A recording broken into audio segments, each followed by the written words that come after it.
And we are back, and we have Trevor from Dungeon Daddy joining us this evening. We had our one-on-one, I think it was yesterday, and chatted. And I am impressed with your character choice. I do want to know who he's flipping off. Is he flipping off God? He's flipping off life, yeah. That was classic, man. I love that. It was awesome. Especially looking up at the camera. Yeah, he's not too impressed with life, but he's still in it. Still in it to win it. I got a very Dungeon Crawler Carl vibe off of that pose. Very true. I was impressed with the Hero Forge option, so I was just like, oh, I'll roll with that one. Yeah, I do like the fact they let you guys at least build them for free, so that you don't. Okay. I mean, there are some. There's like certain things you can't do unless you have a pro subscription. There's like certain libraries, but it's pretty limited. I think it's a very clever way for them to just let people have access to the full builder, knowing that really the only value is if they actually buy something. But you know, they get to play with it like it's their own art platform. You know, their own little doodle pad of what they want their character to look like. I saw somebody on YouTube show off one of the high definition miniatures. So if you look at the options of all the miniature builds you can do in Hero Forge, they have a new one called High Def. And they're really fully painted, fully colorized high def miniatures. I imagine they're probably like $80-$90 a pop, but how is it more high def than a resin print? You can't get much more high def than that.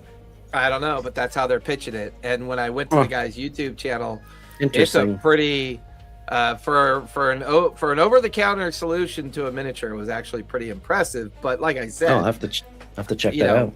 You know, money only solves so many ills at a time. Yeah, most of them. So, where we last left off, the campaign began with 4 strangers. Ludolf the Shifter Barbarian, Lucian the Drow Illusionist, Zoof the Luxodon Paladin, and Gartham the Sorcerer Warlock. Right? Sorcerer Warlock? I took one level one level of fighter. Fighter, that's right. But not for any kind of flavor, just to cheese the rules. So Warlock. Yeah. They found themselves individually being swallowed up by a creeping and suffocating fog while camping near the woods, drawn together on a dark, mysterious road by a disembodied voice calling out for, "Hey, Red, you out here?" The party quickly realized that the dense mist was deadly, choking anyone who lingered too long within its grasp. Hunted by the terrifying sounds of howling beasts in the mist, Zoof heroically forced open a set of towering iron gates to let the party through. Once crossed, the gates slammed shut behind them with a deafening crash, permanently trapping the group in the rotting, desolate land of Bonrovia. As they cautiously advanced towards the gloomy village, the fog rolled in at waist height, and a horrific ambush was sprung. A pack of werewolves and shambling undead zombies emerged from the mist to attack the party in the streets of Bonrovia. The ensuing battle was brutal. Gartham unleashed terrifying arms of Hadar to blast his foes and slice through the undead with his scimitars, while Lucian masterfully controlled the battlefield, incapacitating the wolves with sleep spells and frightening them with illusionary walls of fire. Ludolf gave into his rage, shifting into a bestial hybrid form to literally tear zombies apart with his teeth, and Zoof crushed a werewolf with radiant fiery judgment in the name of his god. With the monsters slain or scattered back into the fog, the terrified villagers cautiously crept out of their barricaded homes. The party was approached by a handsome young man named Ismark, who thanked them for drawing the monsters' attention and saving the townsfolk. Seeking shelter from the oppressive night, Ismark led the group to the Blood on the Vine Tavern. Inside, Zoof offered a resounding prayer casting a rare, comforting light on the grim locals and earning their tentative trust. As Ismark poured drinks, he revealed the true reason for his desperation. His adopted sister, Ireena, had been plagued by dark dreams and bore strange puncture wounds on her neck. Begging for the party's protection, Ismark asked them to help escort Ireena safely away from the shadows of the valley's mysterious overlord and into the walled town of Vallaki. So, where we last left off, you guys are inside the tavern, enjoying a drink as Ismark across from you begins to spin a tale, to speak to the challenge of something that has happened to his sister. But as you guys all lean in to listen to this tale, suddenly in the backdrop, you hear a door creak open. Trevor, change your name tag to your character name for me. Oh, okay, yeah, I can do that. Eric the Cleric. Eric, and I like how Eric the Cleric rhymes. That's pretty epic. It does make it easier. Just give me a second here to figure out how to do all this stuff. Oh, no, that's me just turning myself off. Editing. There it is.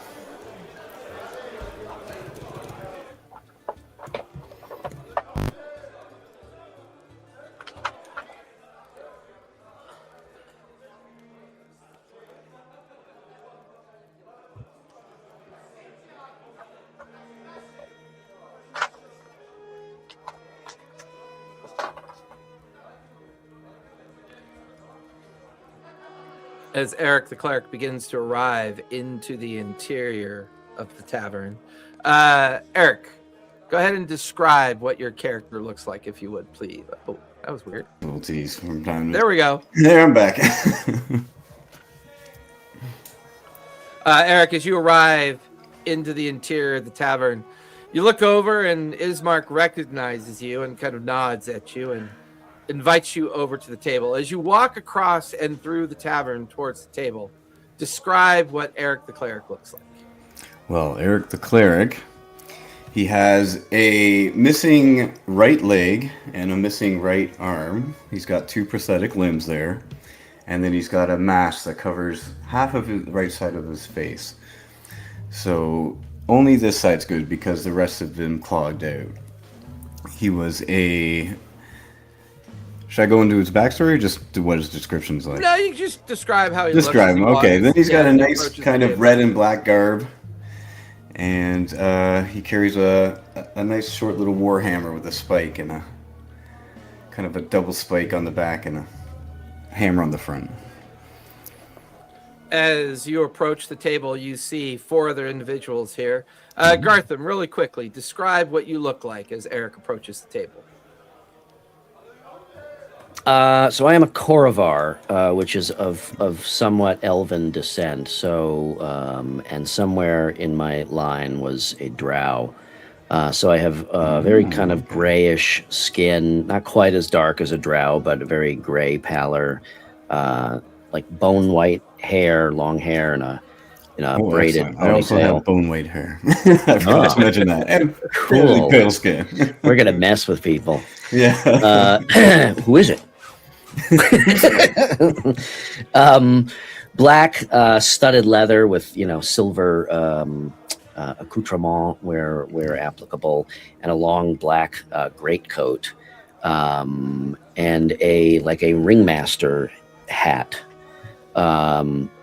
And I have 2 finely wrought swords at my side, one especially so, and a glaive on my back that is a little bit shorter and double bladed on each end, a little bit shorter and lighter than a standard glaive. So I'm very sharp. And I believe, that's about it. Lucian, describe what the Dreamweaver looks like. Lucian is a drow, silvering hair with blue eyes. A distinctive feature is the cape or cloak that he has. It's beautiful. It has cosmic imprints all over it, and doesn't seem to collect dirt or anything. But he's a drow and a dream weaver, but he doesn't sleep. So he can work and exist in the dreams and dream space. Nice. He also has a sonic ability. Many things which are normal spell casting, he can just do with his mind. Oh, nice. Oh.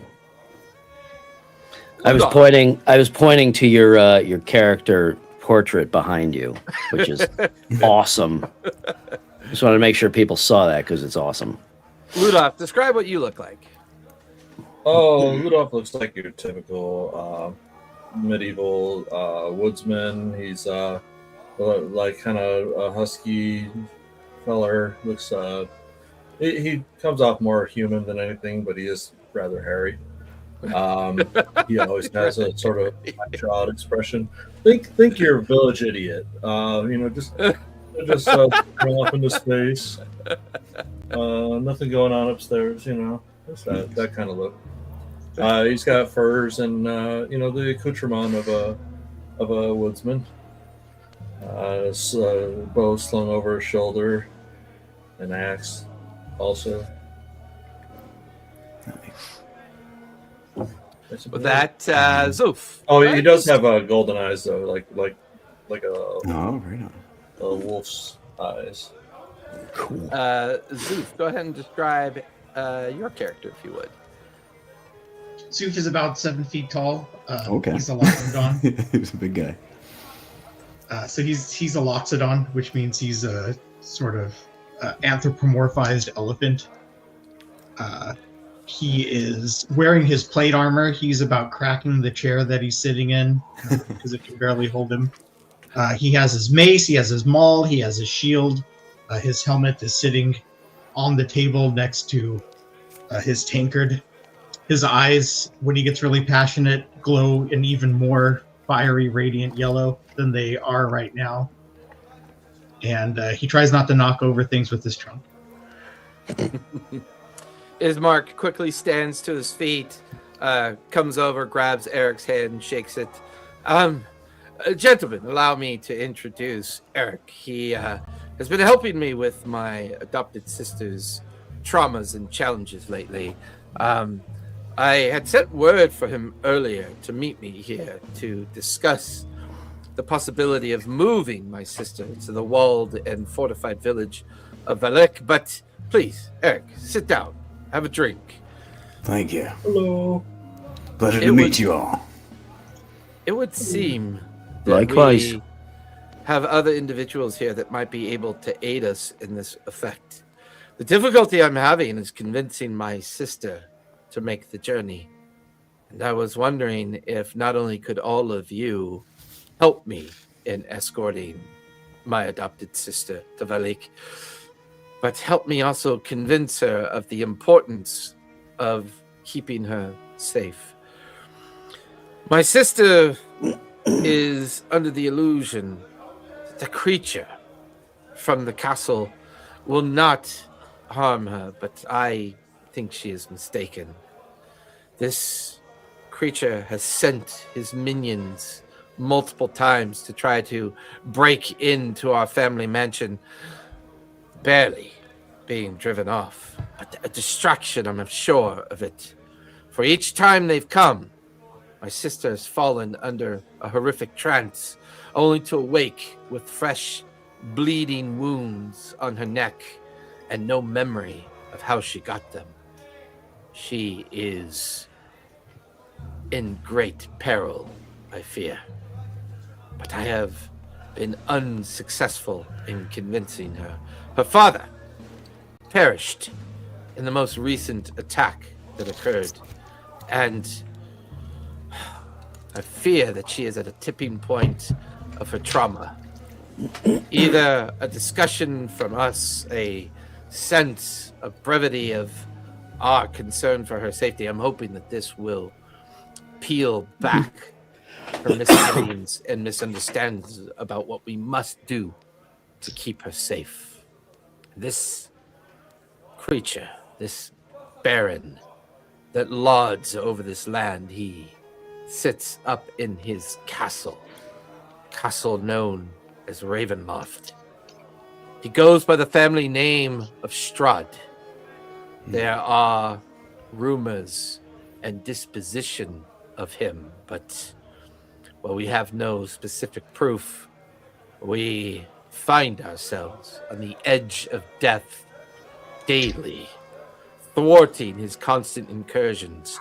We send small and medium-sized groups of rebellious individuals led by heroes not all that different than you that have arrived here quite mysteriously. Only none have ever returned, except for the young Eric here. He made it as far as the border regions of the Vallaki, and I hope that will gave us guidance in regards to our travels there. The graveyard here is filled with failure. There is not much success one can point to. More disturbingly, we find ourselves unable to leave through the Bonrovia Valley gates. And any attempt to do so, a choking fog, a mist rises, kills those that linger too long. We know not what this curse has done to us or where it's from, but please, will you please help me get my sister to safety? Who is Ismark? Is he someone of import, or do we know of him? Or we all just arrived here, right? Well, yeah, but after the battle, he introduced himself to you. Ismark is that's right. Yeah, he's kind of a noble person of the community. Okay. But they don't really feel that he's as noble as he believes he is to be noble. Okay. Most of his desperation comes from the fact that he thinks his sister's in trouble, and he wants to get her out of Bonrovia, and he feels that she'd be safe in the walled community of Vallaki. Okay.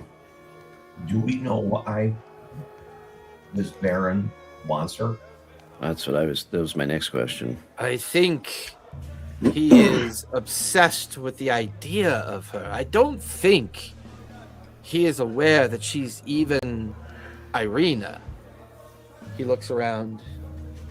I think he believes her to be somebody else. My sister made a notion that the first time he appeared, he referred to her as Tatyana. My sister looked at him confused, but that's the only memory that she has. I have conversed with the Burgermeister. He is convinced that this Baron of the castle, this Master Strahd, is someone afflicted with curse and with disease. His mind rotted, maddened by something. What it is, we don't exactly know. All of our attempts to learn more about him have only ended in failure.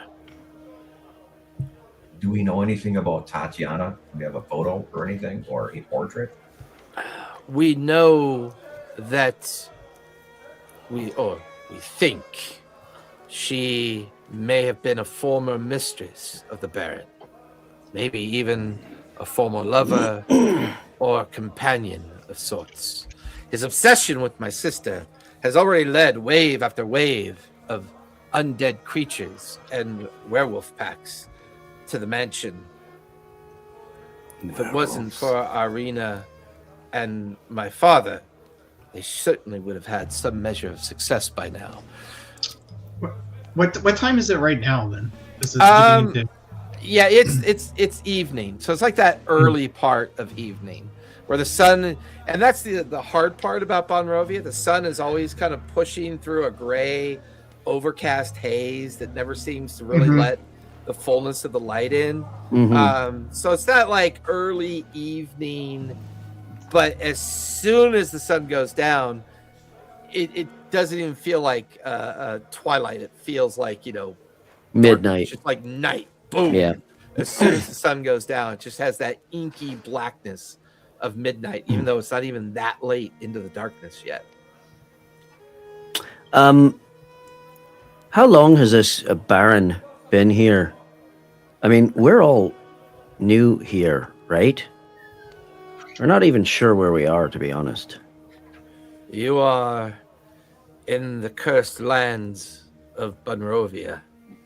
You are in a place because the place has found you, not because you found it. Many have strode through those gates and have attempted to aid us in our curse, but they have not succeeded, let alone survived. In fact, those creatures that attacked us today, the livery that they wear, the livery that they wear, is of Castle Strahd and is of the Baron. They must have originated from there.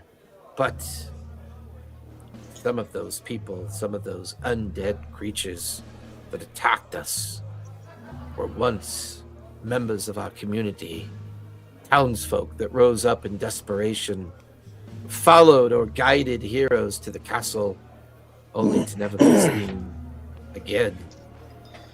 Has this count always been here? Or As far as we know, he's always been here, but he's always been, well, locked in his castle with no real interest in us. Well, the darkness of his land always seemed to exist mostly around him. It wasn't until a few years ago that darkness began to spread. His wails, the sound of the dead, those dying in an attempt to push back the darkness, and now these recent visits to my sister. We wonder we wonder if maybe he suffered a grievous falling or ailment. His mind surely rotten with grief.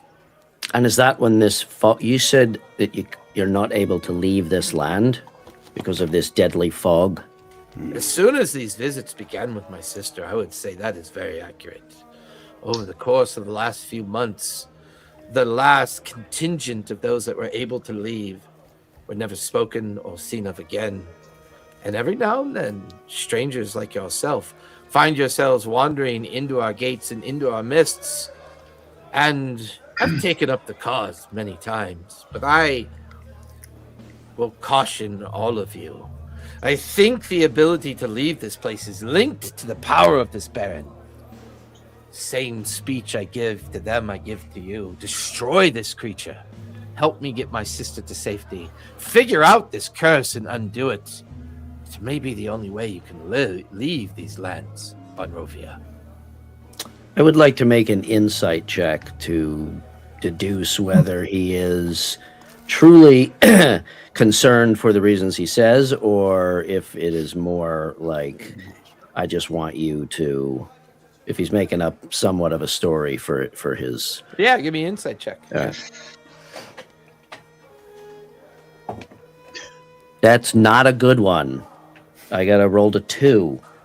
That's not a good one. So that would be a 7. That would be a 7. As best you can tell, he is being about as honest as you'd expect him to be.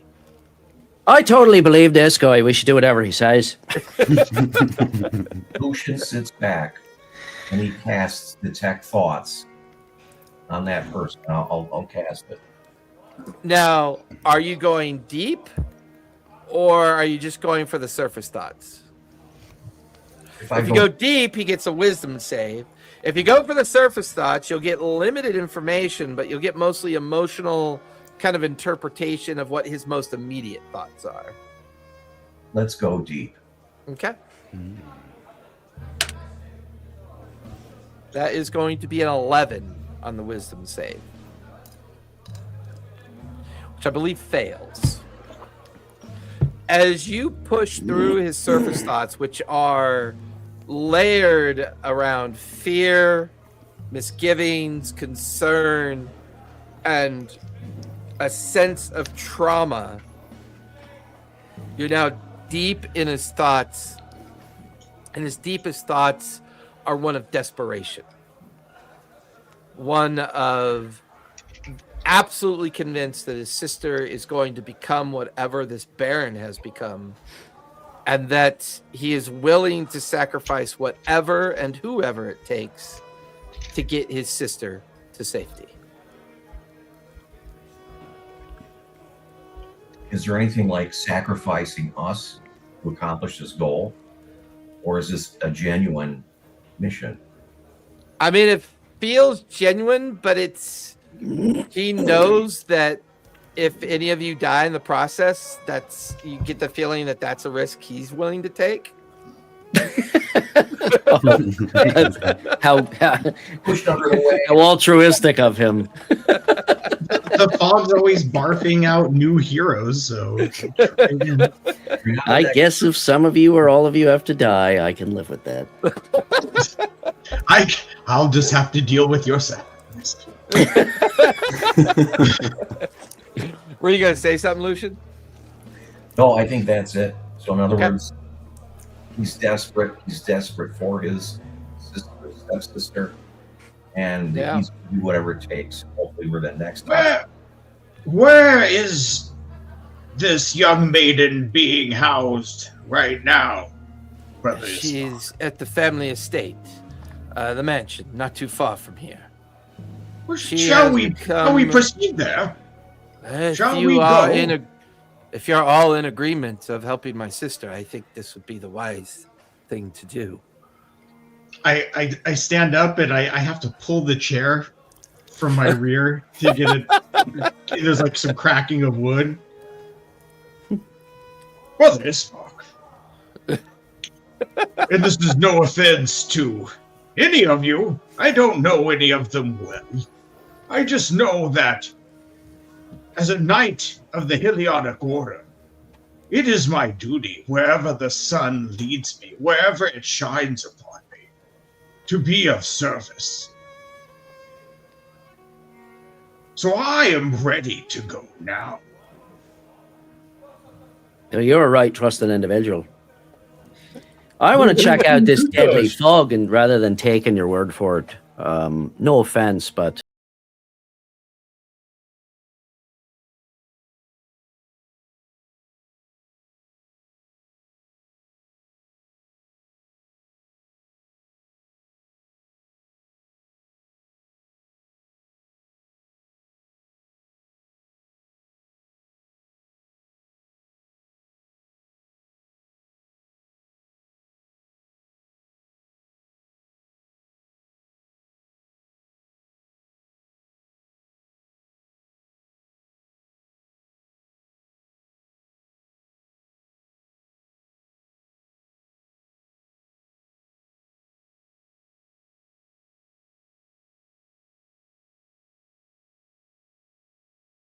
On Ludolf and give him a squeeze and a good clap on the back like 2 or 3 times. You see here, Master Gartham, this is bravery. This is walking down the road of righteousness, not questioning our, and I gesture over to Ismark, our brothers in need, a sister in need. Come! And I take Ismark by the arm. I move over towards him, and I'm literally like trying to lift him up in the chair. Yeah, of course. Yeah. Master Lucian, will you join us? I will join.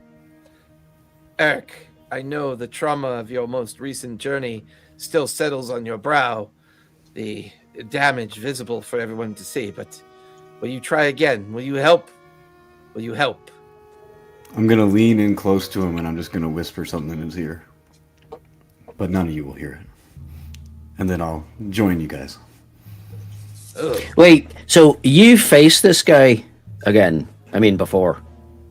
Is that? What? Well, Eric never quite made it to the castle. Yeah.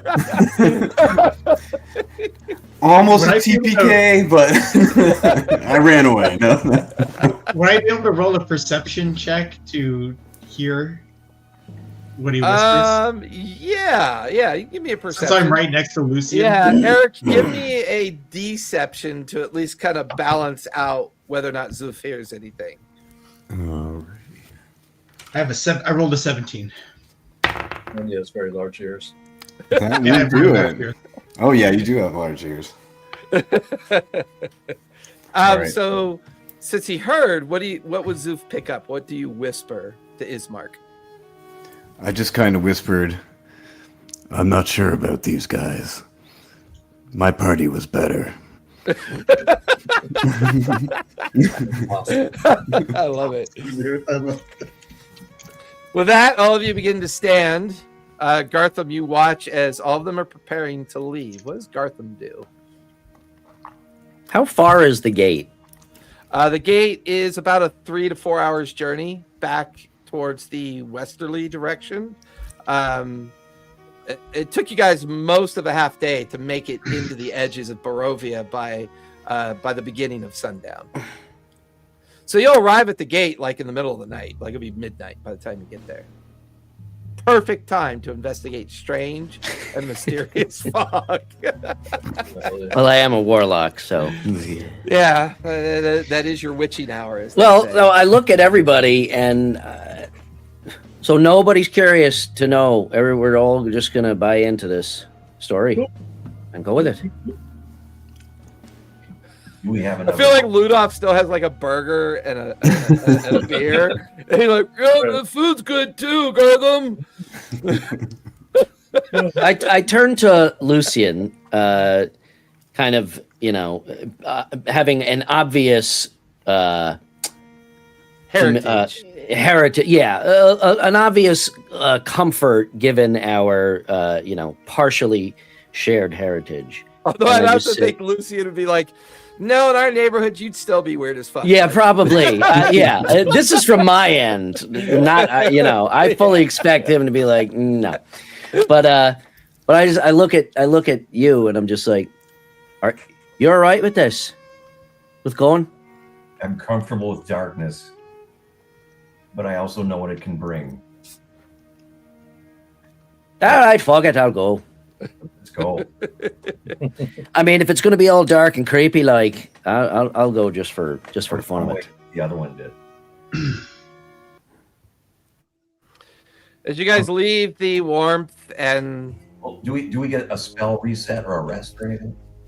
you could count that as a short rest if you'd like. If you need it, you guys can click off a short rest. But we have not taken a long rest yet. Oh, it's been so long since I've gotten spell slots back on a short rest. The exit of the Grapevine, the Bloodvine Tavern, and into the sullen and dreaded streets of Bonrovia. You can hear the creak of wagons as they move through, picking up the dead bodies and placing them in the carts to be taken out to the pyres on the outskirts of the town. A kind of strange-looking portly priest wandering amongst doing what appears to be some kind of rites or ritual with each one of the undead creatures. Eventually, you notice a group of people around one of the werewolves, a bound werewolf. You guys realize that they have managed to secure one that may still be alive. All right. Can you interrogate a werewolf? I'm trying to decide if I want to let him bite me. You become a werewolf and a vampire. That would be an awesome character. Verified. Like, I just imagine Werewolf. Imagine Gartham just strolling into the into the Ravenloft and going, "Hey, well, we could cut through all the bullshit. I'm actually here because what you do is fucking cool, and I'm ready. Let's go." And like Strahd just like races down, his fangs are out, he's about to bite, and he goes, "No, I don't think so." Smell like wet dog. You're going to be speaking in that insufferable Irish accent for eternity. You fuck off to another realm. Irish. I'm not familiar with the term. All warlocks talk like this. This is just our accent. I'm gonna walk over and okay, kind of. Oh, sorry. I leaned down to Brother Ismark because I'm going to call him Brother Ismark. Yeah. Brother Ismark, Is. who are these fellows who seem to have captured the werewolf? Men of the town. I thought they were all dead. Let's just see. And he Yeah, I'm begins gonna to walk dive. over and I'm just gonna be like, What goes on here? Why do you keep this foul beast alive? You guys kind of all wander over, and all the guys that are like kind of bounding around, they're all in various states of like half starvation, half lack of sleep. Their eyes are all sallowed and gaunt. They just got this vibe of desperate looking people. But they are you begin to realize that they're not even they probably didn't know it was still alive. It's bound, and one of the men goes, well, didn't know it was alive. We were poking at it with sticks and it started to move, so we bound its arms and legs. We think it's mostly dead. A couple of the other men are kind of like nodding, holding their pitchforks and dull kind of scythes and blades that they use out in the farm field. Ismark, stand away. Let these gentlemen take a look at this creature. Ludolf, give me a charisma save if you would, please.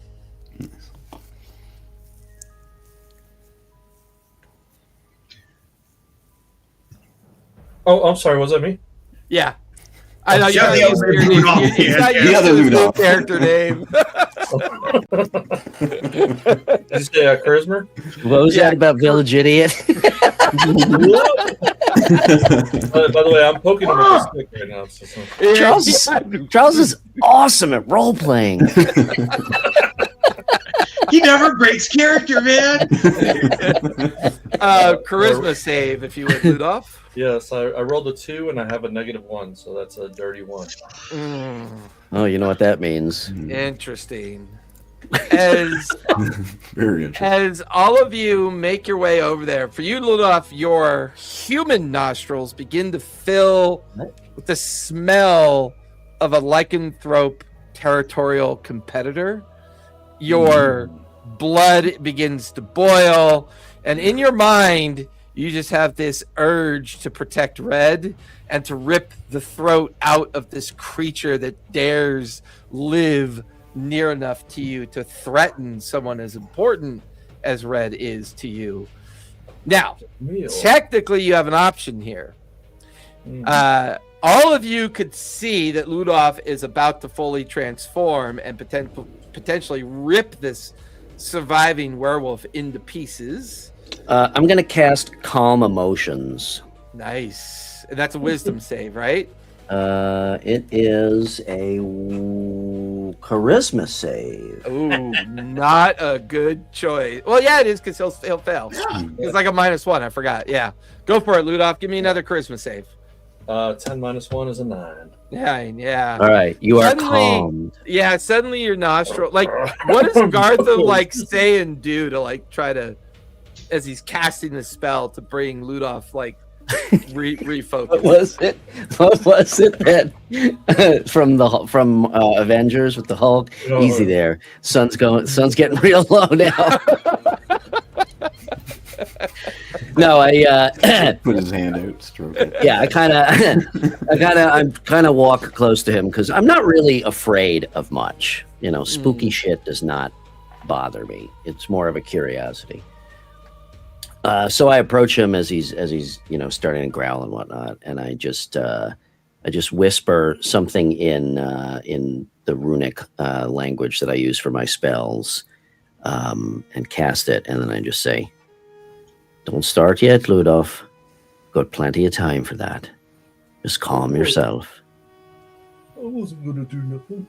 All right then. I know. I'm just looking out for you. The stick. He starts smoking to give a stick. And then I toss a little dog biscuit. I'm just kidding. That's rude, dude. I, however, snarling- would like to smash that werewolf in the face. You watch as Eric approaches up towards the upper part of the tied down werewolf. A hand comes back, smacks it into the jaw, and snout, tooth, and blood spraying onto the ground. You watch as the werewolf just, oh, that tastes familiar. Let me guess. Eric the cleric. You watch as like one of the villagers kicks him in the ribs. Oh, it tickles. You should stop doing that. Oh, like howls up in the air and just starts grinding his teeth. Nice. Put me out of my misery. Do what needs to be done, or you cowards. And don't Cowards. worry. I don't even know what the word means, my friend. Where the hell are you from? What does it matter? He'll find you. He finds all of you eventually. And who would that be? My master, of course. The Baron. Master Strahd. Oh, so you work for him, do you?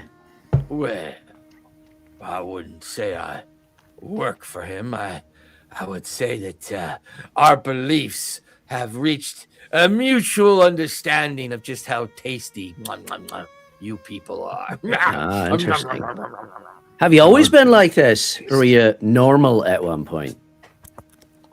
Well, that's rude. What exactly is normal? The werewolf kind of sits back and pulls out a cigarette. And I mean, we could contextualize normal for many hours, but I think if you're going to come at me and ask me what normal versus what I am, clearly you're speciest. You're right. No, you're right. You're totally right. I should define what I mean by normal. Not eating people. Oh, well, no, I didn't always find myself eating people. Didn't know what I was missing. And where might you have been from before you started developing a delicacy for human flesh? He kind of snarls, and saliva and blood coming out of the corners of his mouth. What does it matter? Doesn't matter. What if they do know? It wouldn't matter. The road from here to Vallaki is littered with failures and successes of my kind. If you wish to find where I'm from, travel the dark, travel in the mud, follow the blood. You watch as one of the villagers just puts a pitchfork right through the werewolf's throat. Perfect. The back of his head just kind of pops out onto the ground and burn him with the rest. Villagers pick him up and toss him in the cart. Perhaps we should go. Ismark quickly, he looks traumatized and concerned, and please, let's just go. Let's go. And Ismark begins to hurriedly walk down the road. Before we leave, I'm just gonna kind of turn around, bend down, and I'm gonna take one of the werewolf's canine teeth. As he's in the cart, you reach in the cart and pop one of the main cuspis out of his mouth, and the fang kind of drops into your hand as you palm it and put it into your pocket. I mean, I don't know if you want a stealth roll on that or slide a hand roll. I'm trying to be somewhat. I mean, subtly, I'd say you could do that with no real problem because no one really. Yeah, okay. It's not like nobody can see this. It's kind of like trying to be a little bit nonchalant about it, but mostly I don't really care. Give me deception then. All right. Since you're being nonchalant about it and don't really want anyone to notice.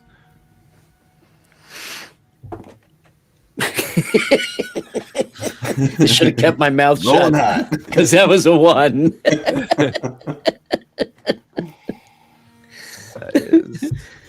I look over and I see him taking teeth. Hey, any of you fuckers care if I can take this tooth? I'll go, nah, and then I'll spit on the werewolf.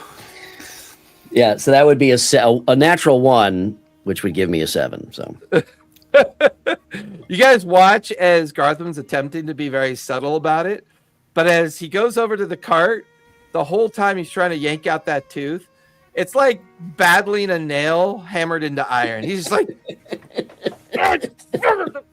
he's like cussing in Irish and just like trying to yank out that tooth. And even the people are like watching him do this while they're waiting with the cart. And eventually, tooth pops out. Covered in blood. I'm like, first try. It does track because I do only have an 8 strength. So. I just got messaged by one of my other players. We had brought up Oathbreaker in the session, and he's like, "Ooh, what do oath breakers get? I'm like, oh shit. You guys can hear the carts all kind of wheeling away, and there's always a dampness about this place. It's like it's never dry. It's just like this perpetual sense of gloom and dampness. You can hear your feet stick to the mud. Even for once in your life, Lucian, you're even kind of exhausted with the idea of prestidigitating the cleanliness of your robe. Like your magnificent cosmic robe is always spattered with mud at the fringes of it. And it's always got a distinct rotten smell. Even walking away from the heart of the town and beginning to approach the outskirts of the town, you can see the occasional farmstead collapsed in on itself with tombstones kind of propped up at angles in the front of these collapsed farmsteads. You know, every now and then you see a crow land on a rotted tree. All around you, ruts in the road filled with water and sludge and stagnant water. There's this smell of rot. If it's not a rotting body, it's like it's the rot of this place. Whatever has its hold on this place is on full display, because as you guys walk down the street and start approaching what should be a pretty magnificent house, you can tell that not only is it kind of worn down with the passage of time and with the kind of rot of this place in general. Everyone give me perception checks as Ismark turns you up the walkway lane and you start approaching the front of the house. 15. 15? 15. I also got a 15. Nice. Vegas, here we come. Jeez. You said perception? Yep. Damn. I got a 6. I'm going to change dice. Where's my perception again? In a minute. Over there. Okay. 17. 17. As a group, there's a few things you begin to notice. The front of the mansion looks to be mostly boarded up. The windows, and there's a lot of superficial damage to the gardens, the grounds. You can see huge claw marks like scraped into the front door. You can see lots of skeletal footprints and clawed footprints kind of churning up the mud and the ground everywhere. Ismark notices all of you kind of looking at the condition of the property, and he goes, "It's been a hard fight. My father fell in death the other night fighting off these creatures. I fear Ireena will not leave because of this, and I don't know what to do." He walks up to the door and he pounds on it. As he tries the doorknob doesn't turn. Door doesn't budge. "Ireena, let me in. I've come with some friends. We're here to help." You hear a very distraught but kind of firm, feminine voice come from the other side. "I don't believe you. I don't believe anything anymore. Now that father's dead, obviously, you are not who you say you are. They are not who they say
sphere, area, so yeah, an area of effect, so it'll extend within the room. Okay.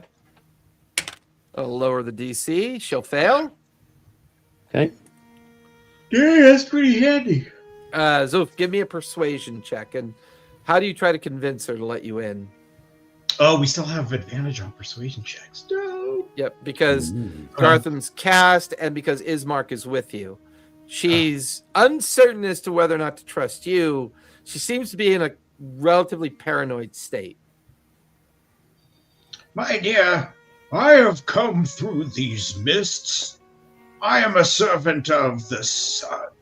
I know him as Heliod. And though we seem to be in a darkened valley of death and despair, I'm here to bring you the light, my child.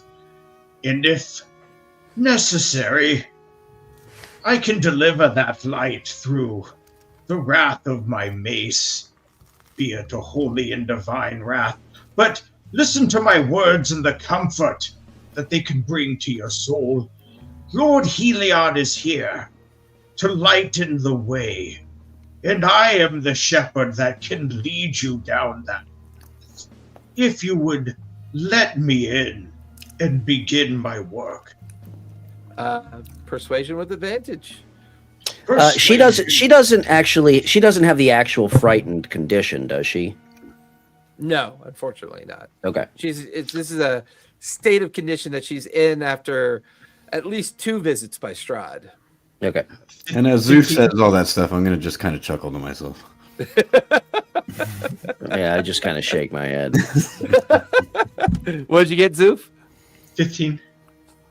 You hear a click, another click, a sound of a heavy piece of furniture being moved, sound of another heavy piece of furniture being moved. And then you watch as the door slowly swings inward and a warm light from the dancing lights that Lucian still has kind of bobbing harmlessly on the interior of the darkened mansion. You see a woman that looks to be strong. She's even wearing armor. Her long hair kind of strung past her shoulders. A narrow build, but muscular build. A firm kind of look in her face, but it's her eyes. And you can see heavy bandages wrapped around her neck and eyes of exhaustion, fear, and a feeling of just not being able to trust anybody. Before I come into the door, I reach out for her hand if she'll give it to me. She holds it out to you. And I place like this, placing my other hand on top. And I quietly speak the words of protection from evil and good. Nice. With that, Ismark quickly kind of guides all of you into the interior foyer of the mansion. The sitting room off to the right, access to the dining room off to the left, the long stairs that lead up to the many rooms of the second floor. Looking around as Zoof is giving kindness and protection to Ireena, her visage kind of softens. Ismark lays a hand on her shoulder and just nods with an understanding. The thing that attracts your attention the most, well, 2 things. One is a foul smell and an open wooden coffin on a table in the common room area. Lots of candles, a great portrait of a great man leaning up against the wall, a black kind of bit of fabric laying across part of the painting. All the illumination of this room is lit with these kind of ornate religious candles with like little holy markings on them. And lying in the coffin, a man of 50 plus years, familiar features of Ismark, but not familiar features of Ireena, seeing as how Ireena was adopted by the family. And here this man lays in what could only be called refined death. The cold skin, pale look, the sunken features of a body that's been dead for at least almost a day, maybe even since last night, when Ismark had mentioned that the house had been attacked. Otherwise, the mansion should be in surprisingly good shape, but it's not. It's just worn down. Like everything else around here, it's exhausted, darkened, rotting, slowly succumbing to whatever this place is meant to be. Thank you. Can I Yeah, go confirm that the rotten smell is just a corpse? Yeah. Go ahead and give me a medicine check as you examine the coffin.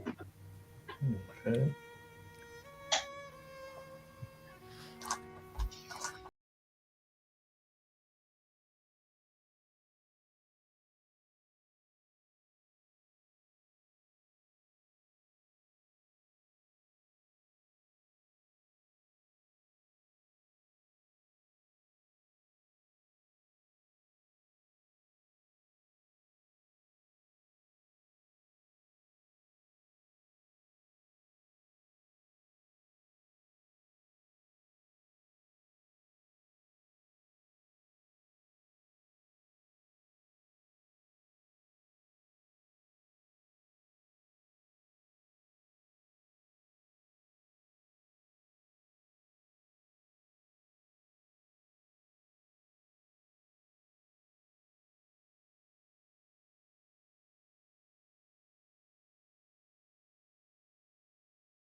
To trust and believe you, we shall take my father to the church tonight. You can then perform the ritual in the morning, and you and Father Donovan can bury my father in the family tomb. That is the only way I'll agree to any of this. Without that, I stay here and I fight.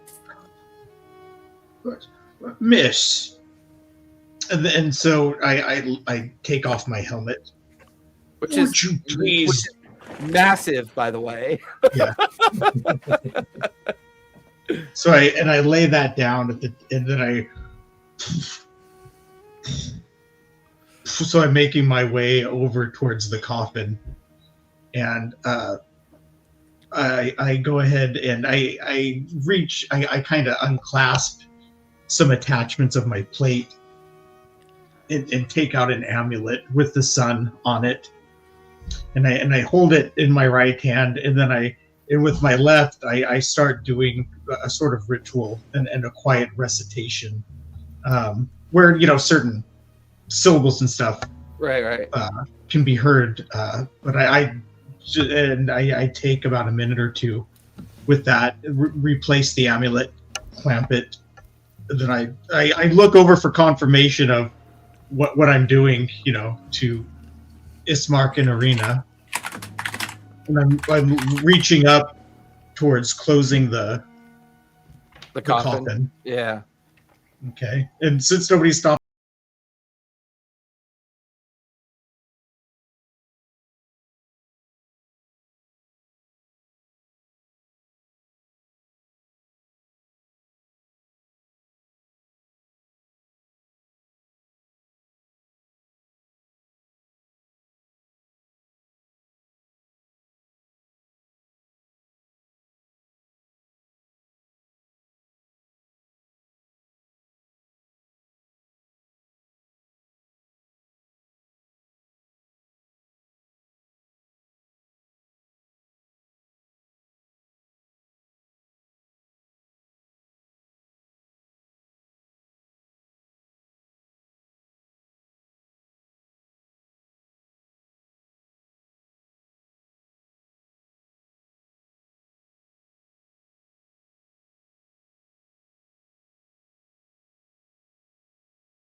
All right. They have to walk in the wake of the coffin. They're not. It's friends, family, and guests are meant to, or I should say, friends and guests are meant to be pallbearers. Fair enough. Being the head surviving members of their family, they're intended to walk in the wake of the coffin.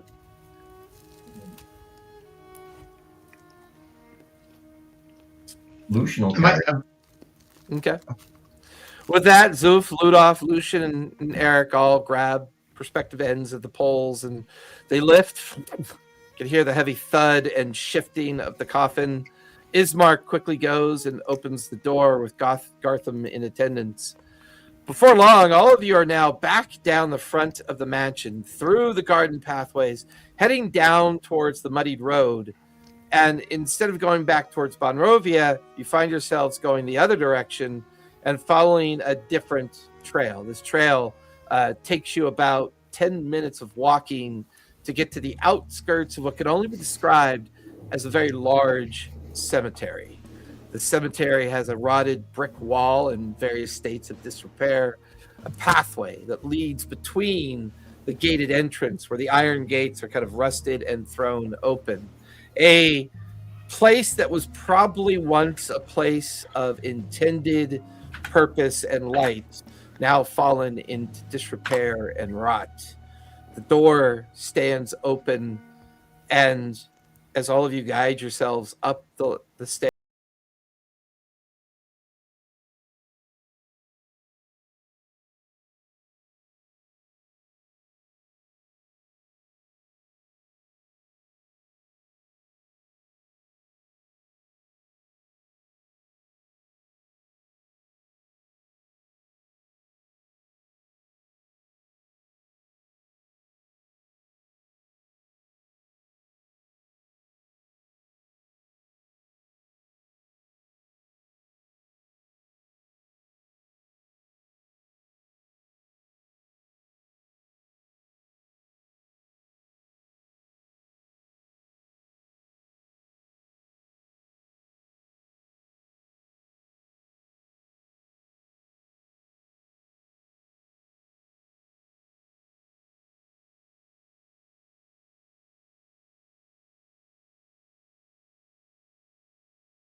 runs over to Donavich.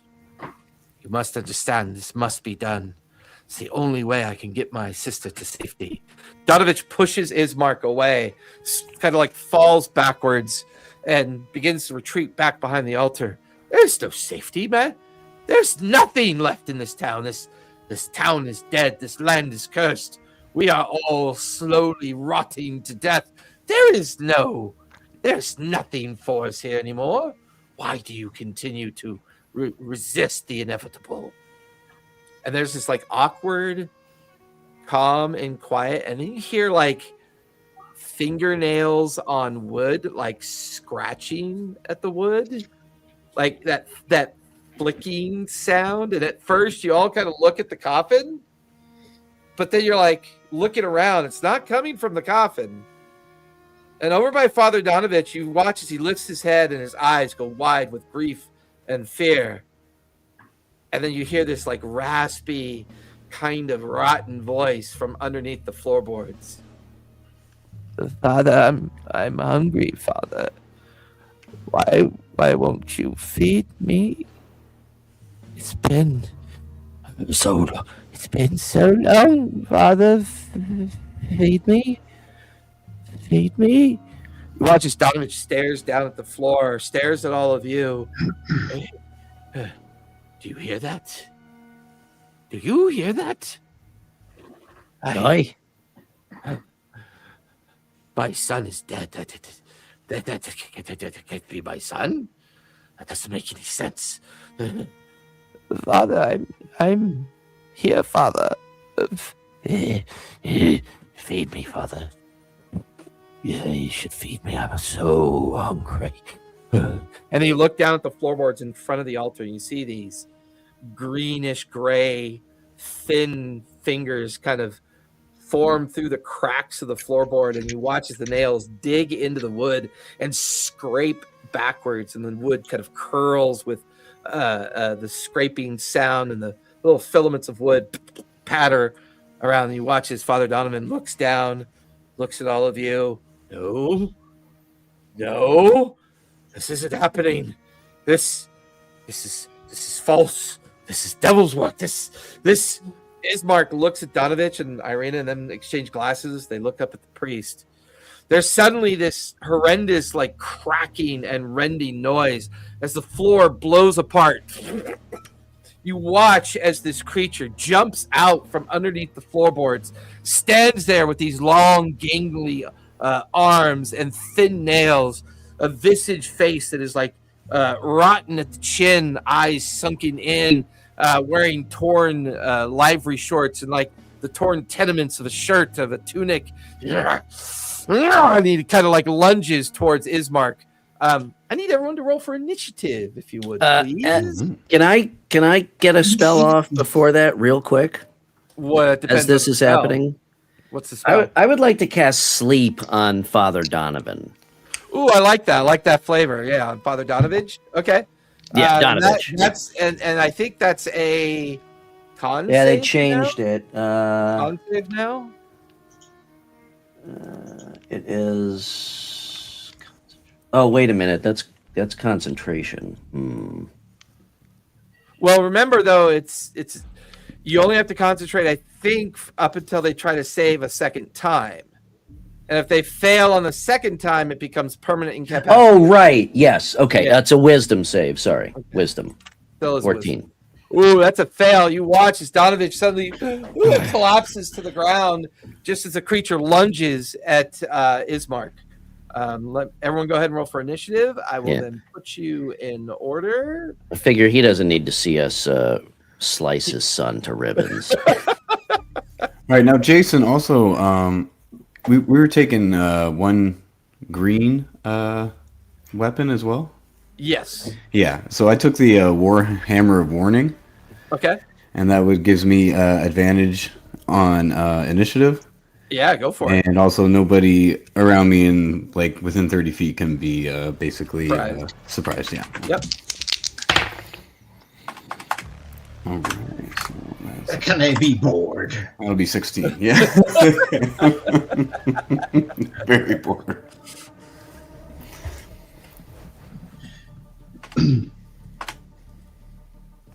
So I'm wait, how long does protection from good and evil last? That's the question.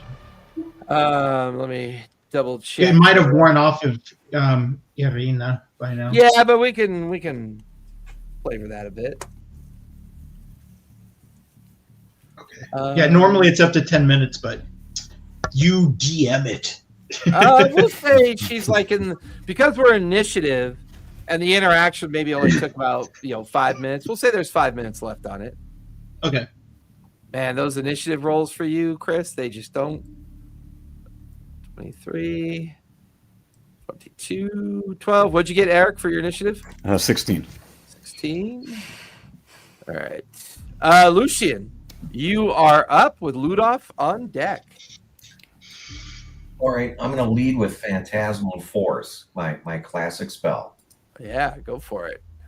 And the spell and the illusion, which is sight, feeling, smell, everything, is that he's entrapped and he's being crushed. He can't move. Okay. It's an intelligence save or wisdom save? It is hang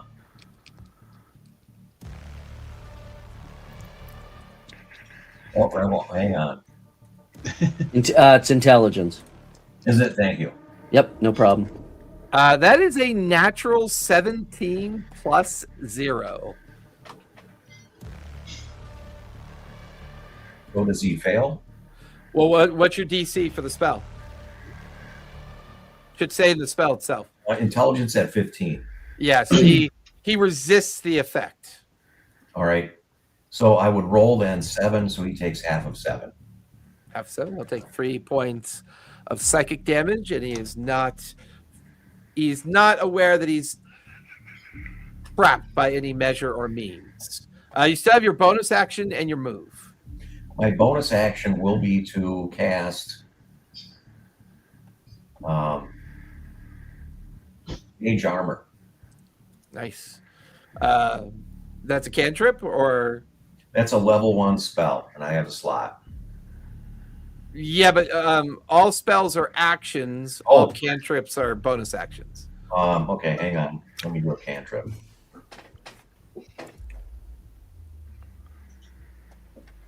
I'll do a sonic minor illusion in front of him. Again, a wall of holy fire. Okay. Is there a save? Oh, no, it's minor illusion.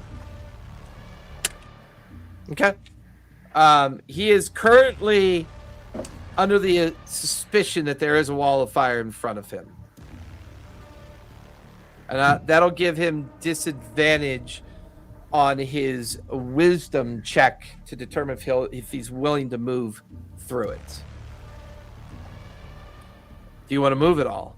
I'll move back. I'll move backwards a little bit. Okay.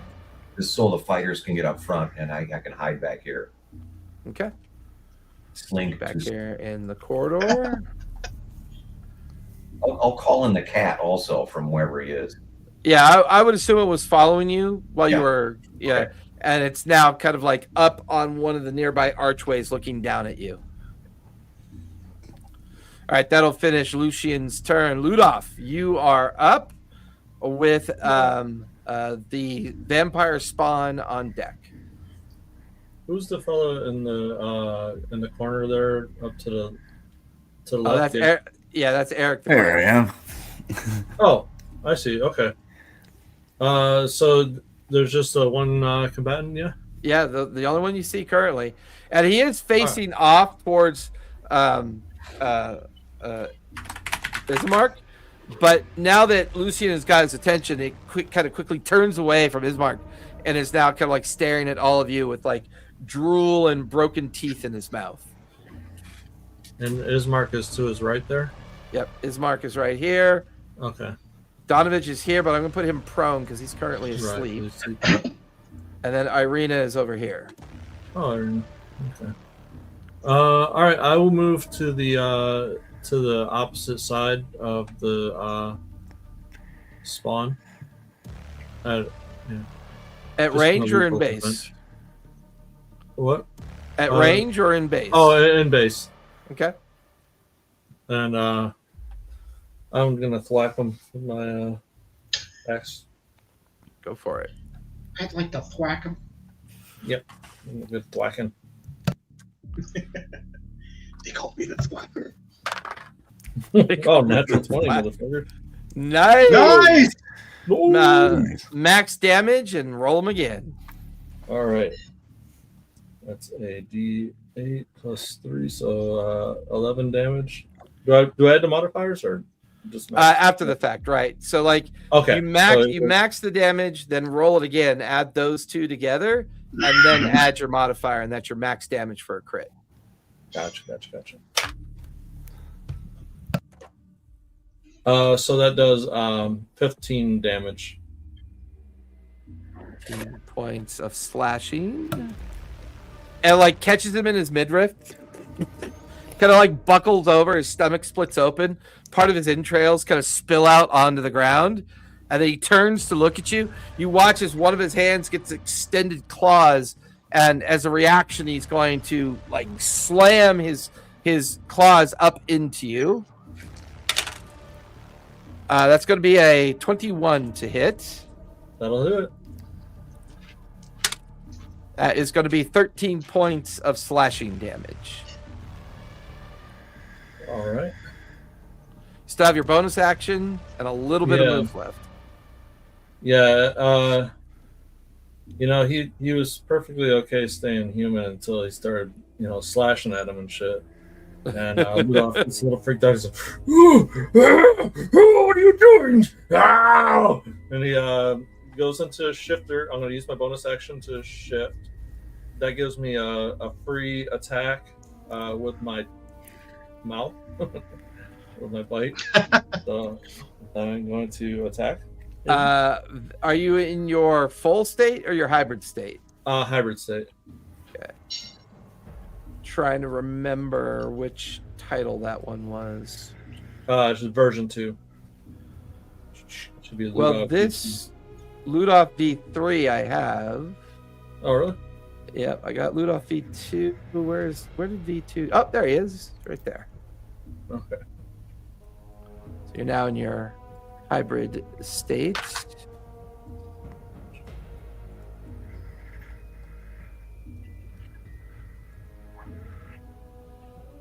All right, that'll finish your turn. I rolled a 17 to hit. Oh, that's right, because you get your bite attack. That'll definitely hit. Roll for damage. Okay. And that is 1d8 plus 3.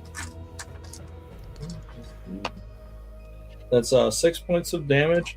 And I took the grappler feat for 4th level, so that's automatic grapple. So he's now grappled by you. Yeah. Stuck in my jaws.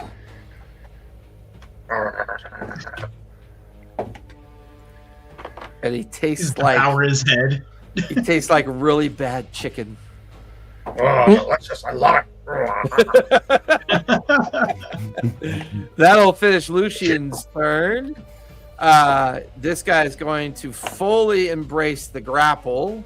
He's got disadvantage on his attacks because grapple's different now. They finally made it so it's disadvantage. Can't believe it. His first attack with his claw. I rolled a 12 and a 13. 13 plus 5 is 18 to hit. 18 hits.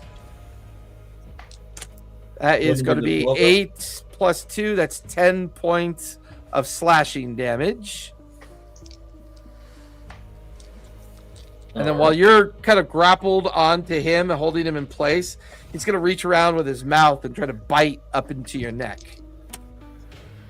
10 plus 5 is 15 to hit. That's a miss. Okay. It's like, he's trying to like bite up into your neck, and blood's kind of like dripping off where he slashed into you. That'll finish his turn. Eric, you are up with Gartham on deck. All right.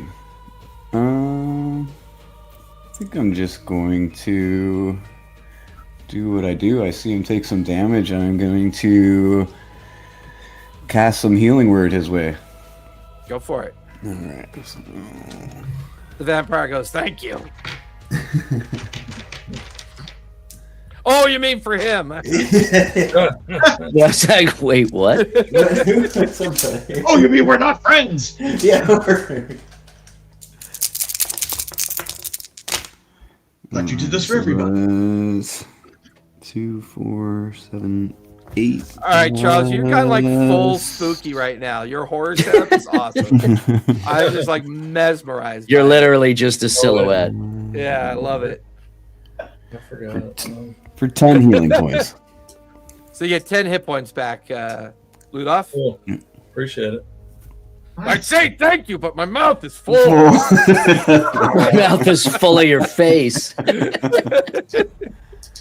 Was that your action or your bonus action there, Eric? Let me see here. My healing word You know, is... I'm going to think that's continuously call just, you Eric the Cleric.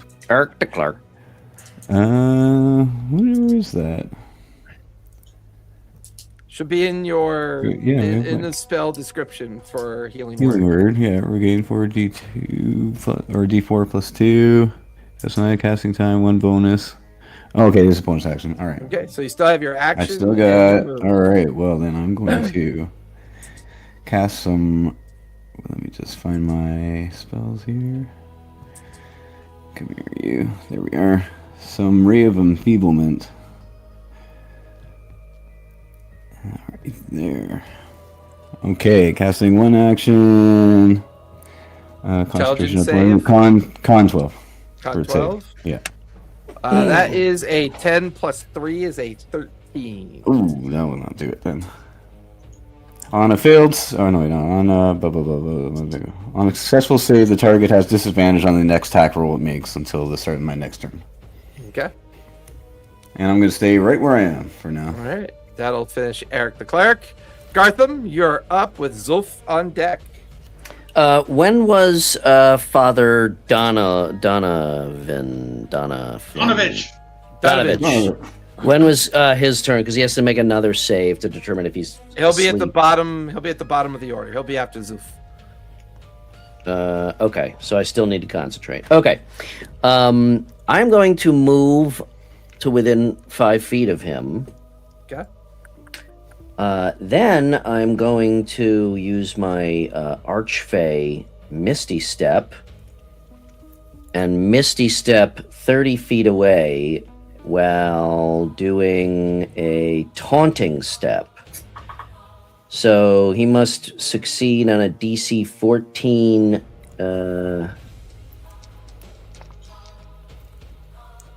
Wait, DC 14 what?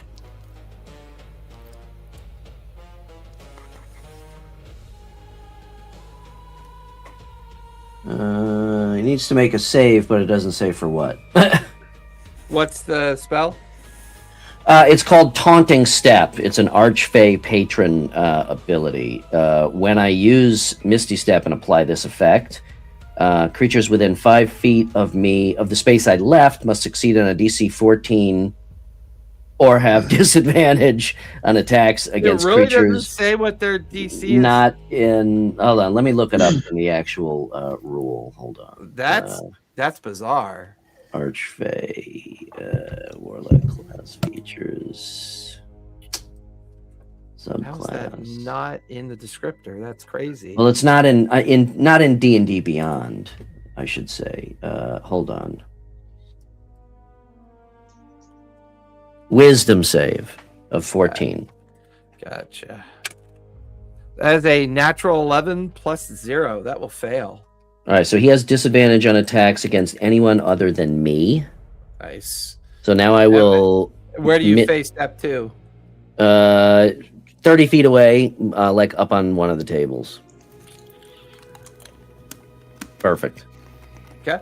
And then for my action, that's a bonus action, so that's my move and my bonus action. Yep. And then for my action, I'm going to cast Guiding Bolt. Ooh, nice. Go for it. Ranged spell attack. Yep. Jesus Christ. Fucking A, man. Hold on, I gotta see if I have. Hey, I gotta see if I Chris, have- did you mail your D20s to Brian? Is that what happened? Sorry, Brian. I used all my luck. God damn it! That's an 8, which I assume misses. Yeah, unfortunately, the bolt streaks right by and disappears Wait, into the background. I don't have advantage because he's grappled, do I? Actually, you have Or is it- advantage. You actually have advantage because of what Eric the Cleric did previously. So you actually have Oh. advantage on that attack roll. Okay. That's a 9. Dude, fucking dice.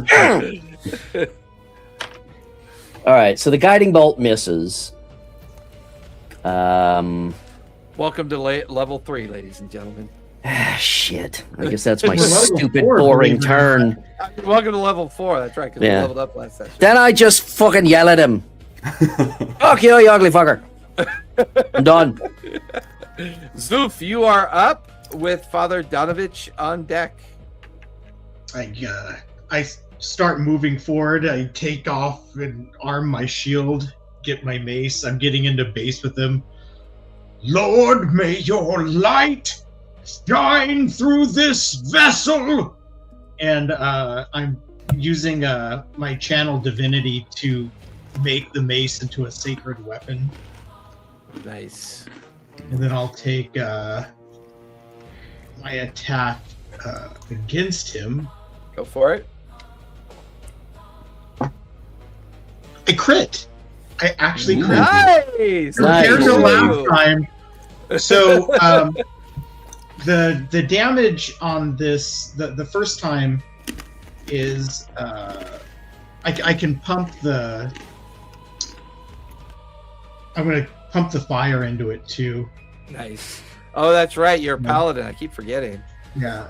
So the strike itself is radiant. So the full damage on just the crit is 6. The bludgeoning. I'm assuming it's bludgeoning with that. Yep.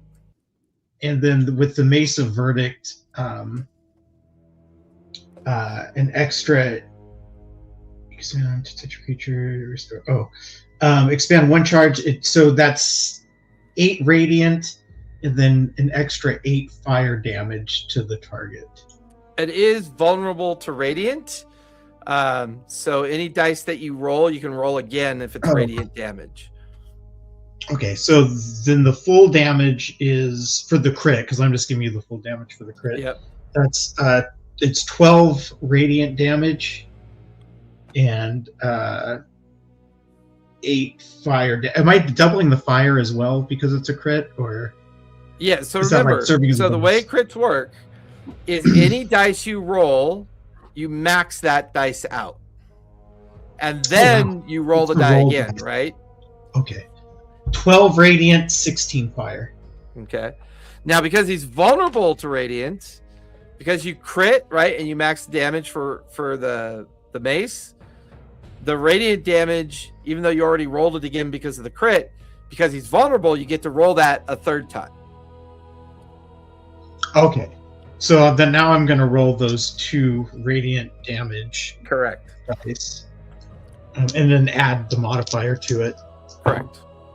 Okay, that's 7 and 10. 10 radiant Nice. damage total. You guys notice as Zoof kind of like winds his way between the furniture, gets up into base with the creature, brings down this mace, and it's like arced with flame and radiant energy, slams into the shoulder and back of the creature. There's this kind of crushing and tearing noise as the creature's kind of like brought down almost to one knee as its upper half of its body is like kind of crushed in on itself.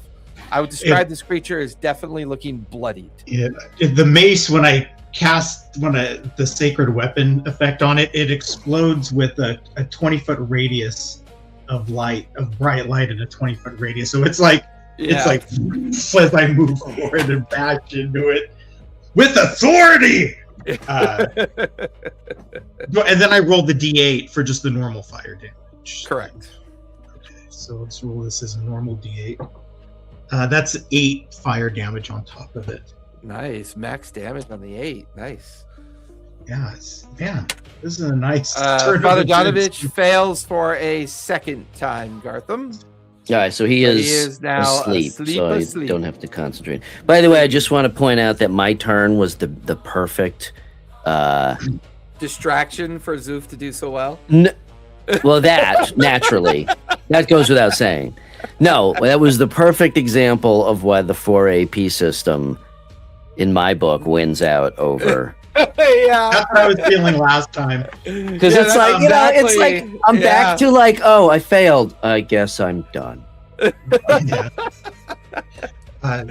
And so as long as I'm, I don't know if Ismark has stepped up. I just need to make sure I'm going to stay there because I'm within 5 feet of Ismark and Ludolf for my reaction if it's needed. So Yeah, that's Ismark the end is of my going, turn. yeah, Ismark is actually going to back away and stand in front of his sister. The two of them are going to hold their actions. Top of the second round. Lucian, you are up with Ludolf on deck. Can Lucian cast 2 cantrips? No, 1 bonus action cantrip or 1 action spell. Okay.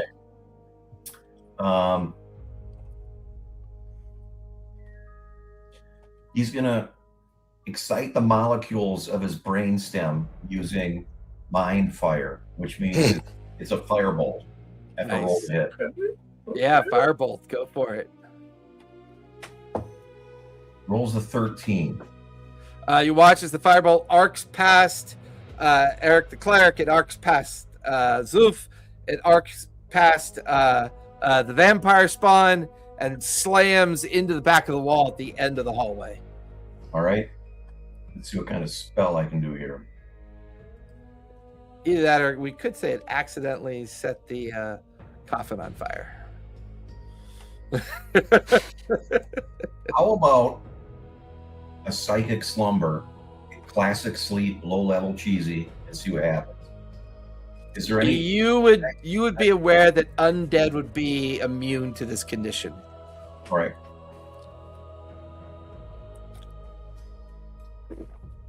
I'm good because I have no ranged weapons. Don't you have a hand crossbow? Oh, I do. Yeah. It's right there on your back, right where you put it. That's just decorative. I know the number of time I have players in a game that they always have like a pet dog or something, and they add it to their miniature, and halfway through the campaign they're like, "Huh, I wonder what happened to my dog." Stuck to your feet.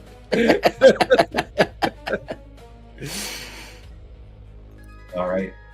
Hang on. Here we go. Fires a bolt. There you go. 3. It was worth it. What'd you roll? 23 to hit. Oh yeah, that'll definitely hit. Roll damage. 6. 6 points of piercing damage. Nice. Do you want to move at all? No, I'm going to stay there and stay in the shadows. Slink Okay. away. Ludolf, you are up with the vampire spawn on deck. You're still currently grappling him, by the way. Yeah. And can you look around the room a little bit? Can you pan around?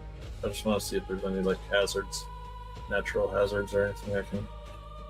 Okay. Okie dokie. I will. I'll attack again with my bite. Go for it. You have advantage because no, it's only anyone else has advantage while he's grappled, and he has disadvantage on his attacks. Oof. Not good. That's a miss. With the frustration, I will go full beast mode and Full beast mode.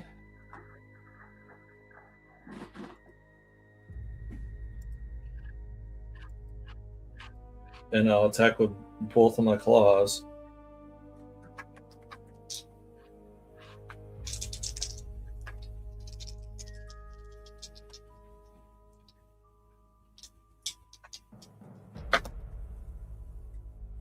I got an 18 and a 12. The 18 will definitely hit.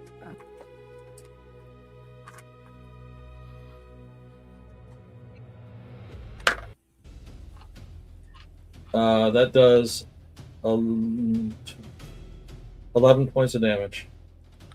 11 points of damage. All right. That will finish your turn. Yeah, I'm not going to move. And I believe he's no longer grappled, correct? Because you missed with your bite? Yeah, I guess so. Yeah. They will be. Okay. Yeah. All right. So with that, we'll take a claw attack on you again.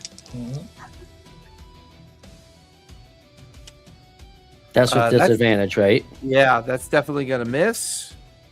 He will then spin around in frustration. He will bonus action blur and be able to move into base with the creepy warlock.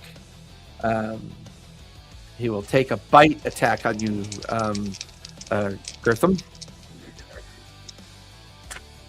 That's a regular roll, right? On you? Correct. Okay. That's going to be a 17 to hit. That hits. That is a bite. That is going to be 7 points of piercing damage. I need you to make a Constitution save, if you would, please. Hold on one sec.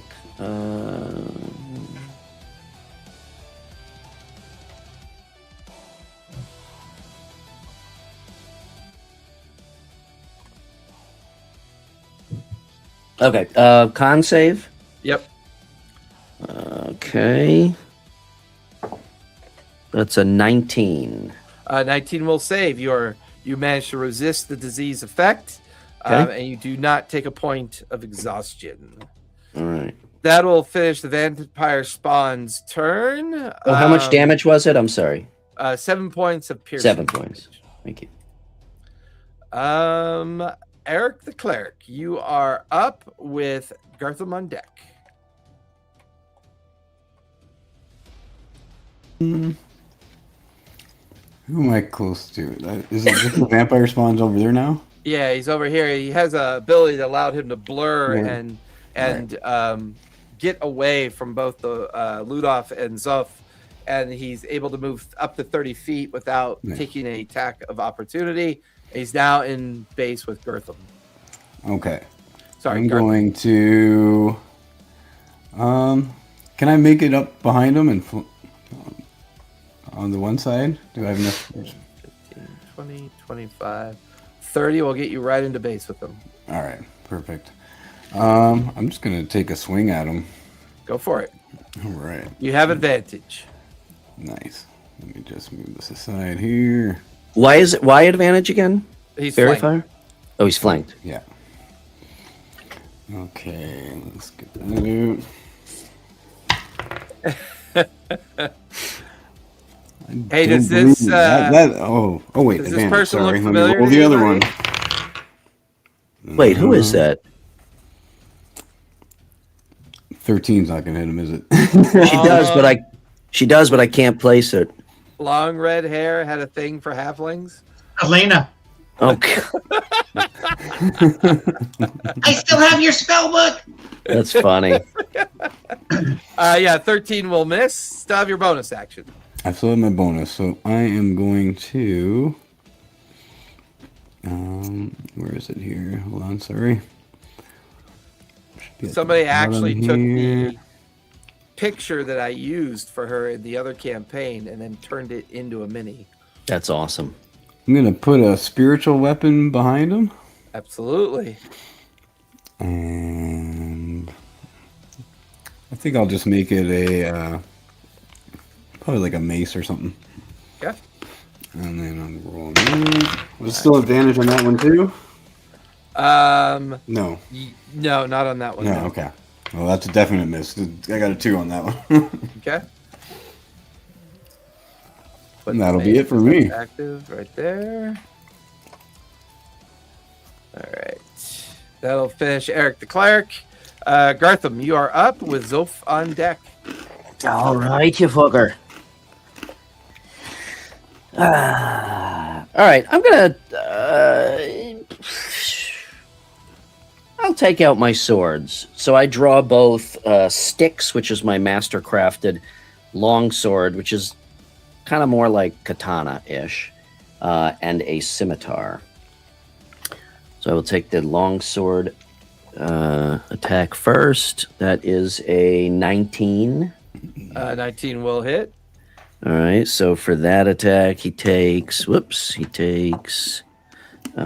and 4 is 11 points of piercing damage. Nice. No, I'm sorry, slashing damage. Okay. And he is sapped, so he has disadvantage Slowed. on his next. Oh, yeah. Disadvantage on his next attack. Yep. And then with the scimitar, I'm going to use the nick ability to take that attack. Go for it. That's probably a miss at a 13. Yeah, 13 will miss. His armor class is a 15. All right, then I'll take the bonus action attack. How's he looking? He's almost very bloodied. He's taken quite a bit of damage. Yeah, I'll take the last offhand attack. Up, natural 20. Bravo. So that is 6 plus D6 is 11 plus 4 is 15 additional points of piercing. He definitely looks bloodied now. Very bloodied. All right, and then I will use my movement to just hop away from him, and I do not incur. Or I'm sorry, if he takes an opportunity attack, it has disadvantage. Okay, which he will take. That is double 12s. Missed. No, that's gambler's luck. Yeah, that's Oh, oh. It misses twice. So his claws do 2d6, so that's automatically 12 plus 10, so that's 22 plus 3, 25 points of slashing. Jesus fucking Christ, I'm almost dead. As That you fucking bounce, hurt. Where you head off to? I 40 feet away. It'll put you at the back of this wall back there. All right. Nice. And that'll finish your turn.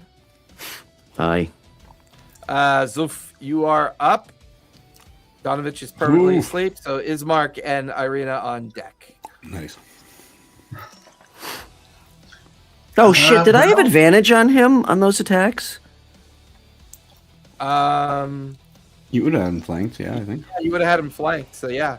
Oh, is it too late to apply that? I mean, you already hit him, so just see if you. One of your attacks was a crit already. Mm-hmm. Right. So the first attack, I'll roll a second die, not a crit, and then the second attack missed, so I which can was roll it. 13. Yeah, So that would have been a 16. 16 would have hit, so you can go ahead and roll damage for that one. Okay, so that's just an additional 1d6 plus 4, which is 5 points of piercing additional. Sorry about that. Nah, good retcon. All right.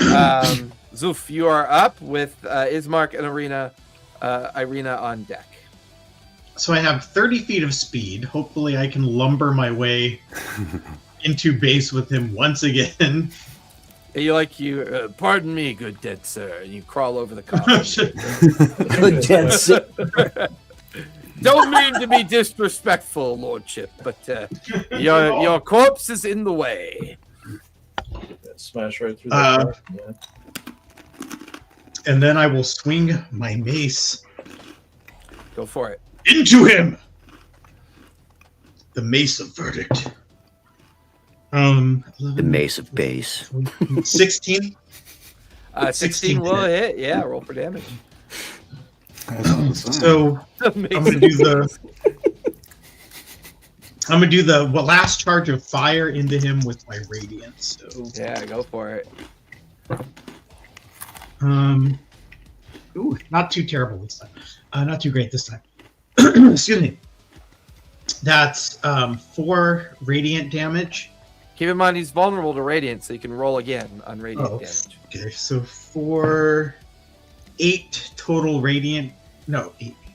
Yeah, 8 total radiant. No, 8. Jesus Christ. 11 total radiant damage.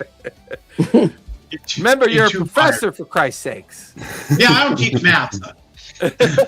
I teach language. I teach languages and things. Yeah, so that's 11 radiant, 2 fire. Yeah, 2 fire. He is very bloody. He's below 25 hit points now. Wow, my mini back in the fire by the candle like that. Look, now he really looks like a creepy clown. Right? It's even freaking me out. Cinematic. Well, I mean, like any good contributor to horror situations, if Uh-huh. you look scarier than the focus of the horror, then what's there to be scared of? Right? That's the end of my turn, sir. That's All right, I'll finish this turn. Ismark will pull Ireena and move her towards the back.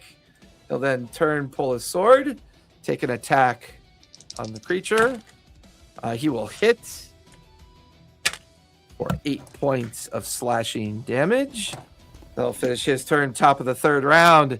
Lucian is up with Ludolf on deck. Once again, he tries to microwave his brain. Do it. 15. Which spell is this? Think it's that The This is Mind Fire. Mind Fire. And it's an intelligence save or wisdom save? There's no save. It's a hit. You rolled 15. Oh, yeah, sorry. Yeah, 15 will hit. Yeah. All right. 4 points of damage. It's fire damage. And then you'll grab his crossbow again. And Take do the another. shot.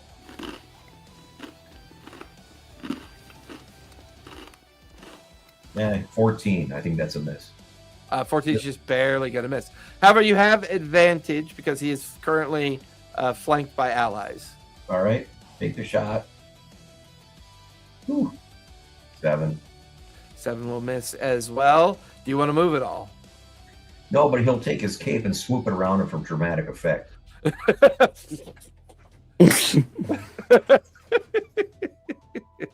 That'll finish. That's awesome.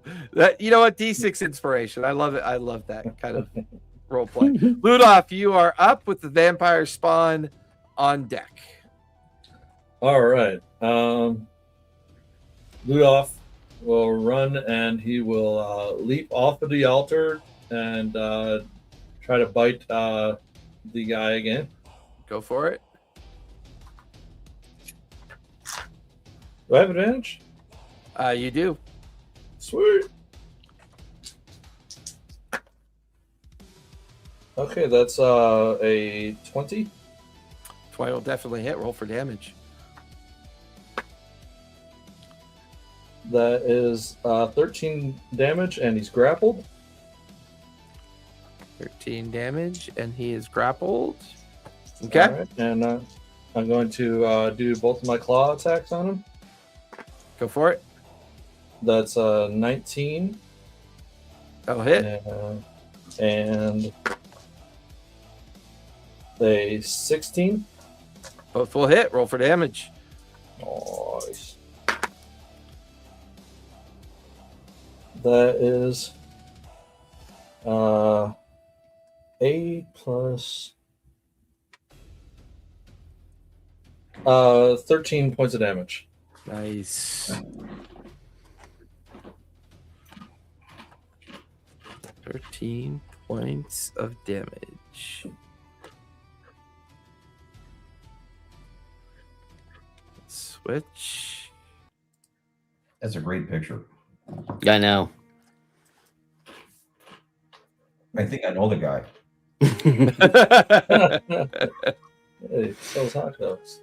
You guys watch as Ludolf goes leaping off the altar. His bite grapples the creature by the neck, and then he twists, which kind of peels the guy backwards with his chest exposed. You then watch as while he's grappled, both of Ludolf's extended nails and fingers dive into the chest cavity of the vampire spawn and then just tears them apart. You watch as the upper body goes one direction, the lower body goes the other direction, and like he just holds his hands up in the air and blood begins to drip all across him as he just howls up into the ceiling. The remains of the demon spawn collapsing on the ground and then no longer moving. Well, that was interesting now, wasn't it? Ismark looks at everybody. Is everybody okay? Does anybody require any healing? I could use a hand. He fucking got me good now last. Ireena, can you help him? Ireena kind of tentatively walks along the table and comes. You can tell she's a little freaked out by your mask, and she takes both her hands and kind of.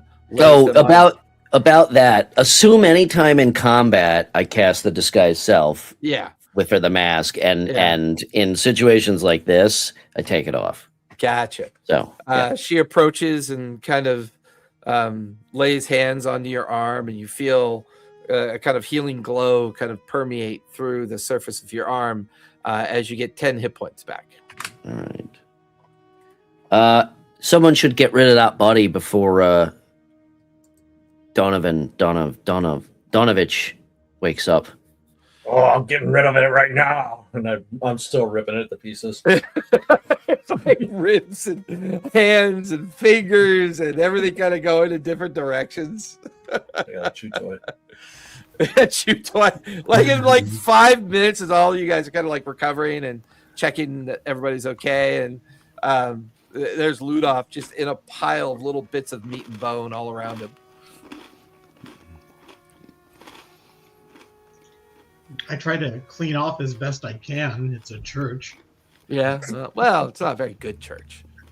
Deserve that much respect.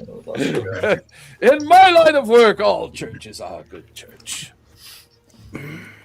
Are we okay to take a 5-minute drink refresh and bathroom break? Because we're live, you're always You're always Sorry. free to go whenever you need to. Yeah. Well, then I'm going to go get a drink refresh and a tinkle. As you guys are like in the midst of this church, Donavich is still out because Gartham had, pretty much made him go to sleep. So he's still pretty much out. But like with the ripped open floorboards, you could tell now that, maybe Donavich had taken his son and placed him securely in the basement in hopes of maybe contending what was happening to him. Zoof, give me a religion check, if you would, please. Mm-hmm.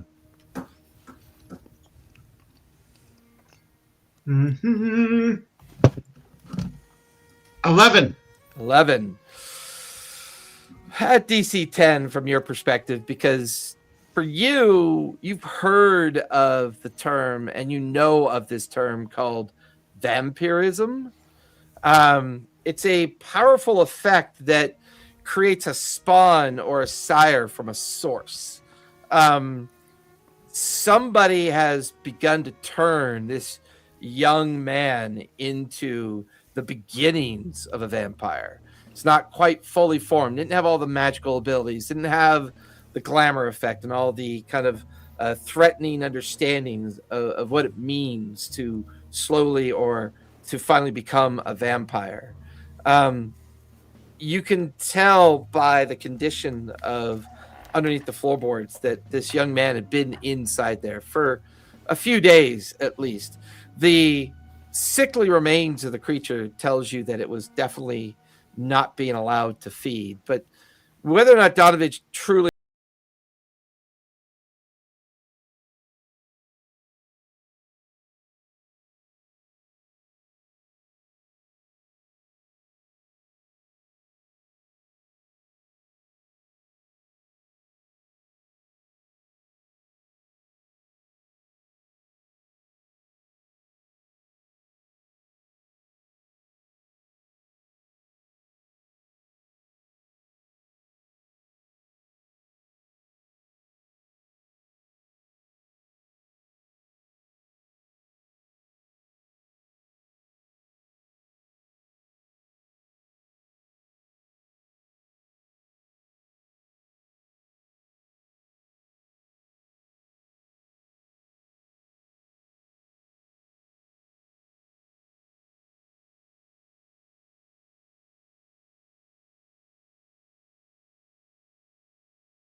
Vallaki and my sister to safety. Ireena takes a moment to kind of stand there. There's a sense of guilt on her face. Even everybody's passive insight would pick up on that. She looks over at the coffin as if to say goodbye to her father for the last time. She looks at each one of you and then kind of at Ismark and just gets this very sorrowful look on her face, but determined at the same time. She smiles, and she then just kind of nods towards all of you. Just that silent kind of acknowledgement of what could happen and what's been happening. And her and Ismark find one of the doors leading to the back vestibules, and they disappear into the protective silence of a room that has a single door in, no windows, and no other obvious ways out. Donavich then kind of walks over to one of the large pews or benches, curls up on his side. A man that probably has not slept in days rolls over and begins to sob himself to sleep, leaving the five of you alone to contend with the church. What would you guys like to do next?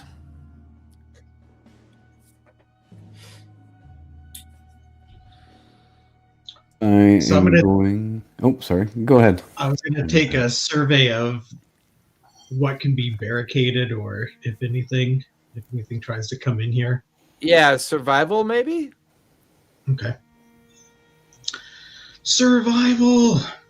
Eric, what are you doing while Zoof is I'm just clearly gonna throw some cure wounds over Gartham's way. Just Okay. kinda- Go for it. All right, here we go. What's that one again? Sorry. I got a whole 12. It's interesting. This is an older church. Most of the windows that would gain you access out into the cemetery yard have all been boarded up. The only thing that you could see that might be helpful is to lay a large metal bar across the front doors to prevent them from being opened. You also see a ladder that leads up into the belfry apex of the church, where there's a place to kind of keep a watch over the entire grounds in a 360 nature. Nice. And that was 18 for Gartham. All right, Yeah, Gartham, thank you you. get 18 hit points back. Can I want to look for some sacramental wine. Give me an investigation check as you start. Are you still in your full beast mode form? Or No, he's back to Ludolf now, and he doesn't even know why he's so thirsty, but he really needs a drink. He's got a bad taste in his mouth for some reason. That's 7. 7? Yeah. I mean, at best, there's a small puddle of rainwater near one of the cracks of the roof. Oh yeah, I'll drink that. Okay, you just kind of hunker No, down. no, I probably have a water skin or something on me. Or so- a water skin, yeah. Yeah. I'll You drink don't really, you doubt that there's been vegetable wine here for a while. This place looks pretty devoid of the kind of things that might be necessary for that. that. All right, then I'll go up the belfry tower to Okay. do the first watch. Ludolf starts climbing up the ladder, gets up into the Overwatch tower, begins to keep an eye out. What are the rest of you guys doing to get ready for your long rest? I'm beat. I just need to rest. I'm gonna look through some books and rest. Wake me when you need me. And I just go to like a far kind of dim corner, find a corner or box, something to lean on, and gonna pull my hat down, put the collar to my cloak up, and just kind of chill. Yeah. Lucian doesn't, Anybody else? because he's a drow. What's that? That's right, because Lucian meditates. Yeah. He don't meditate, but he sounds like one of those bugs the cicada dids. A fluorescent light that's going bad. Yeah. Making an annoying noise. Nice.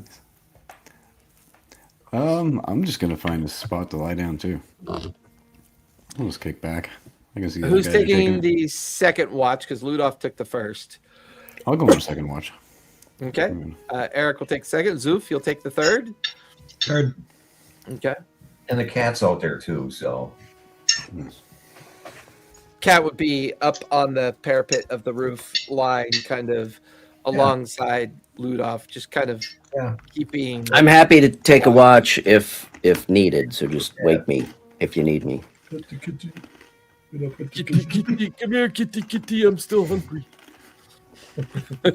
Here, kitty. Meow, meow, meow, meow, meow. Ludolf, go ahead and give me a perception check, if you would, please. Absolutely.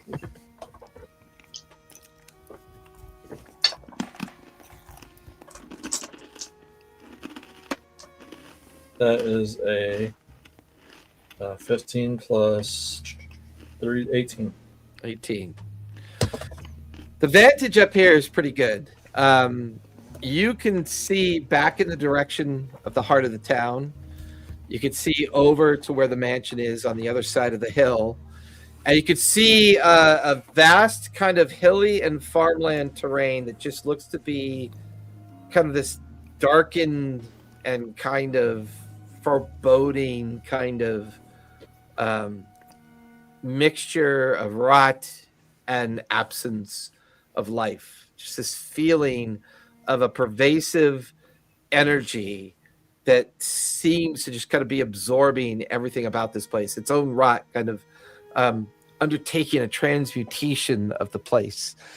And your mind wanders in and out. There's a feeling of familiarity, but you can't quite put your finger on it. Oh, that's not good, Kitty. Do I know which direction the town we're supposed to take Ireena to? Yeah, you look towards the one remaining road that leaves off the northeastern side of Bonrovia, off the backside of the main town, and you can see it kind of arcing up and down into the hills and eventually disappearing into the beginning of just a rotten, dead forest off in the distance. Somewhere beyond all of that is the Vallaki town. All right. I just want to sort of mentally make a map of it, just, like any potential spots where there could be an ambush or something. Yeah, and with that, your 3-hour watch is up. You scale the ladder back down, awaking Eric the cleric for his round of watch. Eric, I'm going to go right back up, same spot. Yeah, you go up to the same spot. There's the familiar cat kind of sitting there nearby, just kind of purring and keeping an eye out on things as well. Give me a perception check. That is a big whole 6. For you, your thoughts are lost in the journey on a road that now you've committed yourself to do again. This road of the old Savlich Road, which leaves the backside of Bonrovia and enters into the old rotted woods of Savlich. A day's journey through a terrorscape of just horror-filled nightmares. On the other side of that, you know the village of Vallaki to be there, but sometimes you wonder if that was nothing more than a crumb of bread head out in front of a desperate person seeking to try to get her sister safely to that village. Nice. Is it right if I take out a piece of paper out of my breast here? Yeah. And take a look at it. I'm just going to kind of scan it over, and I'm just going to say, these guys aren't as bad as I thought, Alvin. Doesn't look good, but I'm sure I'll see you soon. And then I'm just going to put it back in. With that, the cat kind of curls up on your lap. There's the briefest of moments that the hairs on the back of your neck stand up. There's a notion You're almost positive you're being watched. Something, and then within a few moments, as your watch is up, you no longer get that sense of being watched. You scale back down the ladders. You go over to where Zoof is asleep over on one of the pews. You gently wake him up for his turn of the watch. Oh, brother. Picks up his big helmet. Zoof, where are you doing your watch at? I don't know if is the ladder sturdy enough to handle my weight to actually get up there. You get the feeling that maybe doing your watch out on the front veranda might be a little bit more reliable. You kind of look up the 50 feet up into the belfry, and you're like, that ladder looks pretty rickety. Yeah, veranda it is. You make your way up to the second story platform that kind of is this old overlooking porch that overlooks the front of the church. The main feature that dominates the front of the church is this rather large cemetery, and in between it, a route from the roadside where you guys had walked up carrying the coffin through the gates and up through the front of the church. Give me a perception roll as you're keeping an eye out. Perception. That is a 11. 11. You stand there staring at the cemetery, and you feel this overwhelming urge to panic and run. And this is not something that you've ever felt before. The first one you see just kind of rises out of one of the graves. A fighter or paladin of sorts. His huge two-handed sword on his back, but his translucent forms, his echoing ghostly moans as he rises from the grave, only for a moment to look at you, and then yet another grave. You watch as a woman of cold, dead beauty kind of rises from her grave, wearing the obvious leathers of someone who might specialize as a rogue or a bard. And then another, and another, and another. Before long, the entire cemetery is filled with the ghostly visages of halflings and dwarves and humans and tieflings and all sorts of folk of the land. But they're all ghosts. They all steadily rise, their moans and echoes all kind of cascading around them as they begin to kind of just float off in the easterly direction. And for the first time tonight, as the moon is at full height of its apex and its kind of large full moon energy, all the clouds just kind of part, just tendrils of clouds just kind of come apart, way beyond the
Look where you are. Look what's going on. It's not your cross to bear. He smiles, looks both at you and Zoof, and gathers up his things and heads back into the interior of the church. You watch as Ismark comes over to a like a stone flat walled surface, and he takes out a map and he lays out the map. And here he shows you the old western road of the Salvage Road. It goes through the very heart of the dense Salvage Woods, and it moves past the river Ivlis crossroads, and then he points to like a pool of represented water near like maybe like a pond or something. I think if we start our journey this morning and we keep our wits about us as we move through the heart of the woods, we need to get across the river Ivelis crossroads, and on the other side there is a camp. It is called the Zir Pool Encampment, next to the Zir Falls. That's where we should make our rest. From there,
some nod in recognition of your bravery.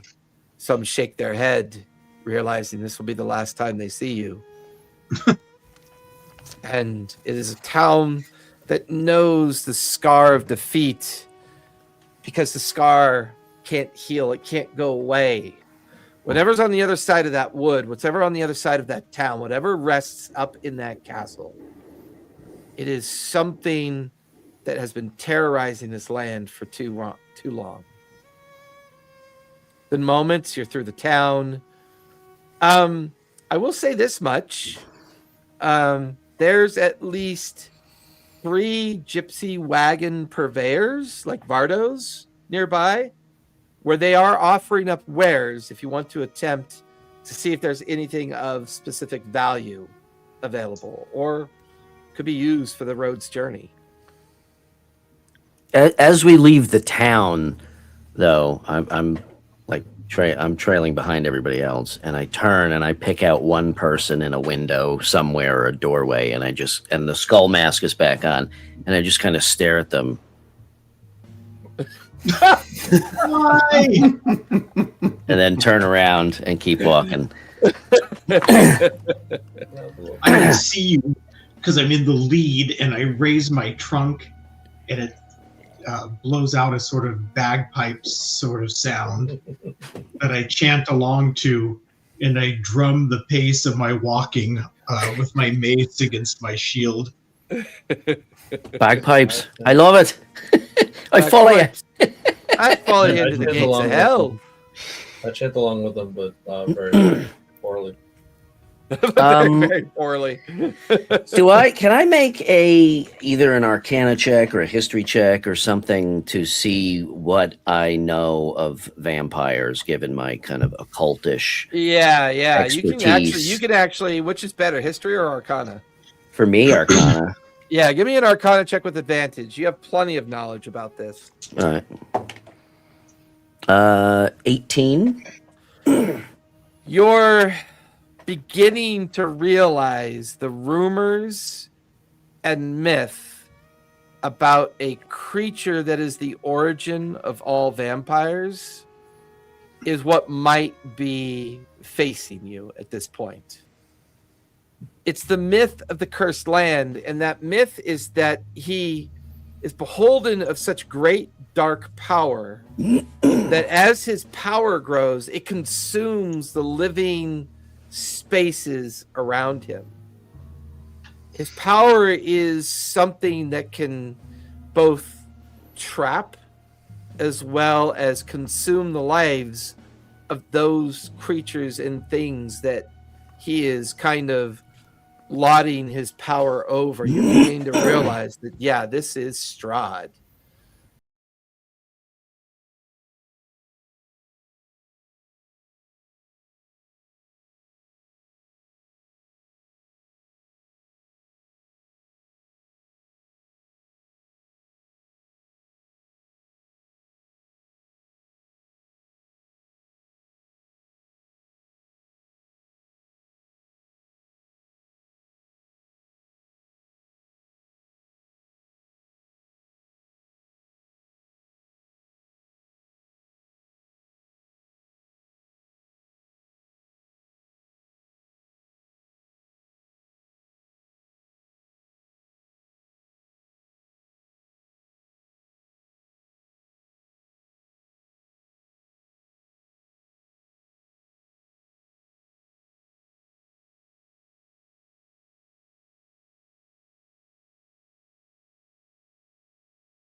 He's familiar with her. He knows or thinks he knows who she is.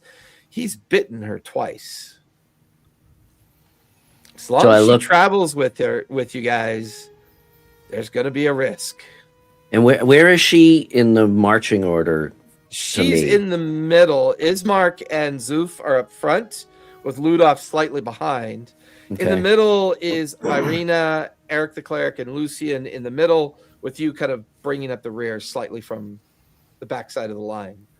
Okay, so I also, as we're walking, I'm like, my eyes are boring holes into the back of Ireena's head, waiting for her. And as soon as she looks back at me, like, I don't know if she's, kind of looking around or whatever, but if she looks back at me, then I do the same thing where I focus on her, or more, Strahd, Yeah. and just again do the creepy head tilt. and then I actually do this. As we walk, And I'm serious. I do this very slowly. Yeah. As we walk along, I like to detect thoughts on her. Focus. Surface thoughts or deep thoughts? Deep thought. Yeah, I will do a wisdom save. She will fail that wisdom save. That's a 7 + 2. Since she's walking with you nearby, she seems to be very quiet and contemplative. You guys have already left the boundary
There's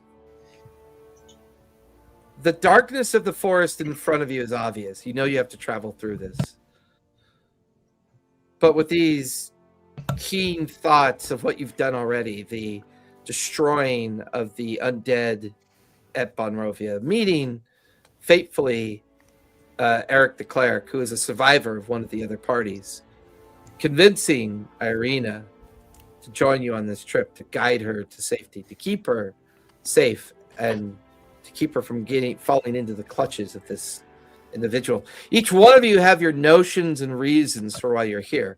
Unless you're Ludolf, I mean, it's probably two hamster wheels going in different directions upstairs.